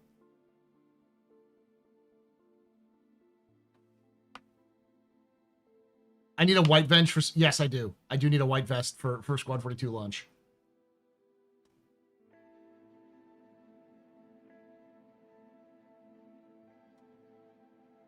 Yep, it's just a 1 liter container. 1,000 milliliters, 1 liter. So, and I drink about 4 of these a day. I have another container at work, which is 40 ounces. So that's a little bit bigger than this.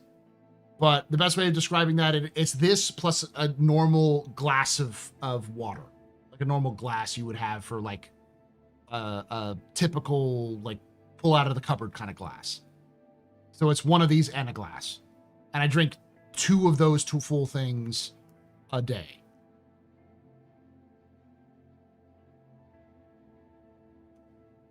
1 liter is 83.14 U.S. fluid ounces to be exacting. Ah, that seems odd. So 1.5 liters around there, yeah. Yeah, I was gonna say 33.8. No, that's like this is 32.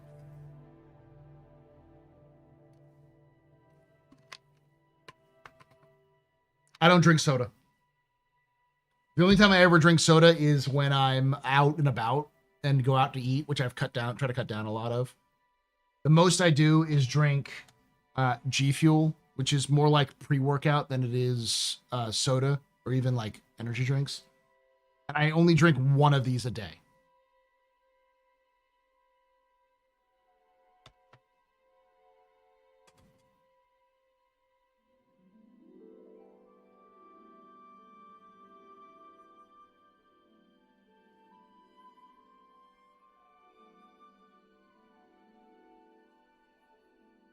A Coke bottle here in the bigot plastic ones is two sizes. The smaller is 1.25 liters. Yeah, that sounds about right. Yeah. Do you know of any Nix testing alongside the engineering? If so, there's any notes and missions of or Delamar? That's not going to happen until this weekend at the earliest. That's the big thing with Nix, is that it's going to come out with 4.4. 4.4 is in Evocati. It's getting towards its Evocati testing soon. I freeze 4 liters of water and drink it as it melts. It's a lot of pissing. It is. That's the one thing no one tells you when you start drinking more water, is that you pee a lot. You also gain more weight than you realize because water is fucking heavy. So you drink a lot of water, it's like, I'm going to lose weight. What the fuck? Why am I gaining weight? I haven't been eating much. It's like, yeah, but dumbass, you've been drinking like several gallons of water and it's got to come out at some point.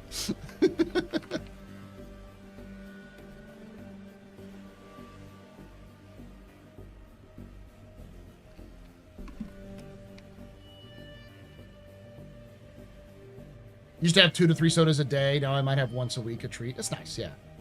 Yeah, I cut myself off of sodas a while ago because I knew I was having a problem, and I realized that the thing I liked about sodas wasn't that I liked sodas, it's that I liked flavor. I needed flavor and I needed cold. And so water, I found when you chill it really cold, it tastes great. It has a little bit of flavor to it because it's cold. And I also make my own sweet tea. So I use stevia for that. So it's nice to have that every so often.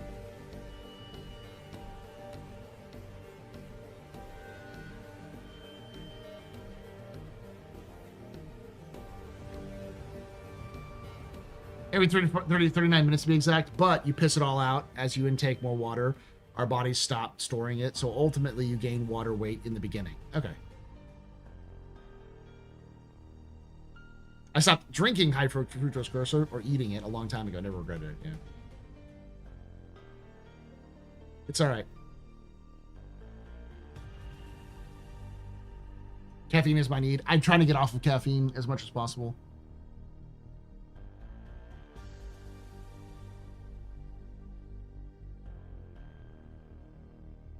For me, at this point, it's just a matter of just doing it. And I found the best way to combat any kind of my brain going, you're hungry, you're hungry, you're hungry, you're hungry. Go eat food, because you should. Not because I'm actually hungry, but because my brain says I'm hungry, is to do things. Stream helps. I paint miniatures, Warhammer. I also do other things. I have now a sizable collection of Battletech mechs. But yeah, I do that kind of thing. And then I also, obviously play games, but I write and I do my editing stuff. So.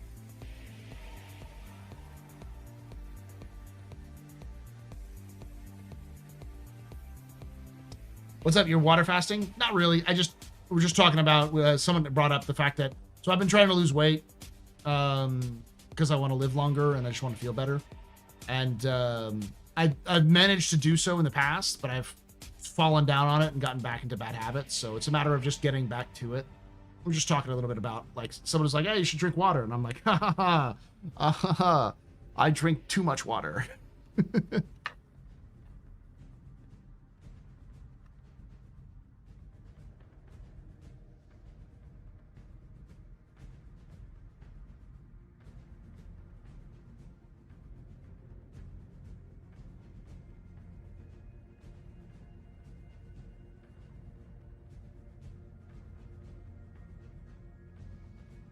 We talked a lot about engineering and what kind of the parts of the engineering happens, and then like Nyx. Nyx is looking like, I wouldn't be surprised if it's just a handful of missions, honestly.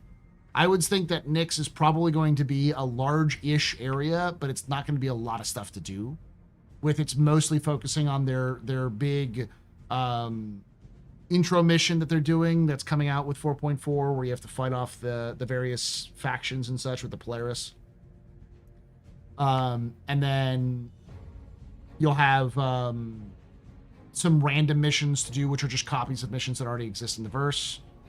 And then the interstellar transport missions. So I would expect maybe a handful of smaller missions, plus the big tentpole mission, and then of course the transport mission.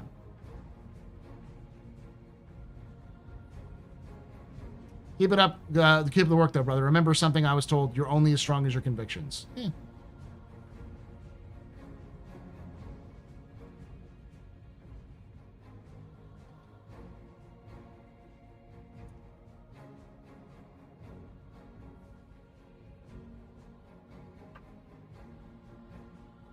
All right, y'all. I've been streaming for a long time. I'm going to call it a night. Thank you for hanging out. Thank you for watching. I'll be back on Saturday with our our latest pub chat.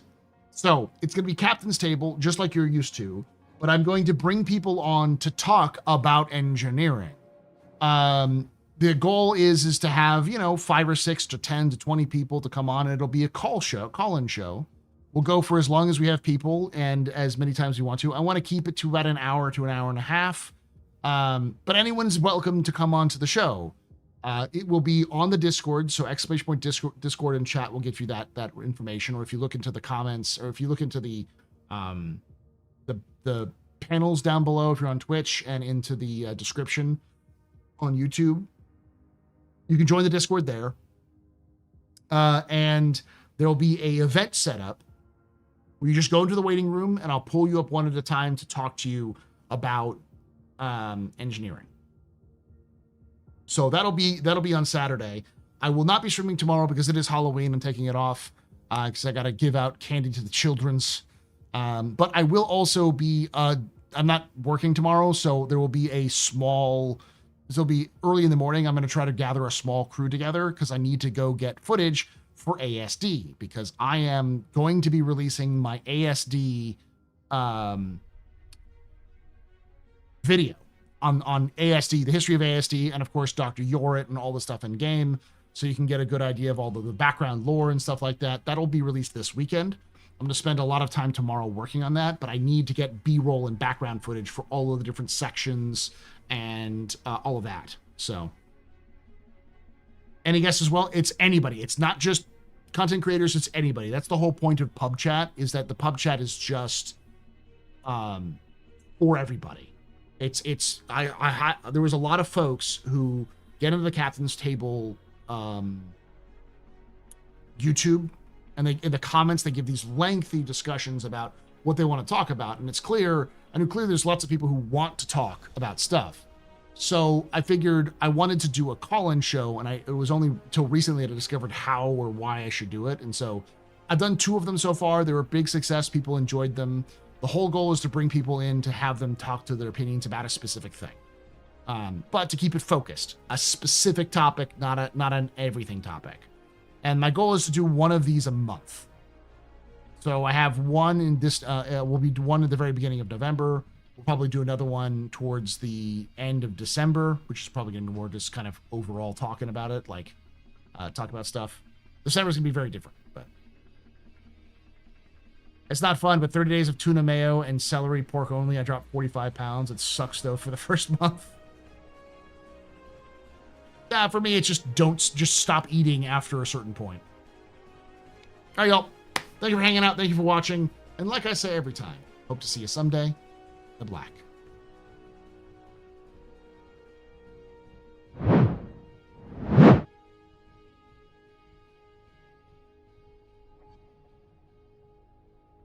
Make it a weekly call-in show. I am not going to do answer the call. All right, that's that's Mike's thing.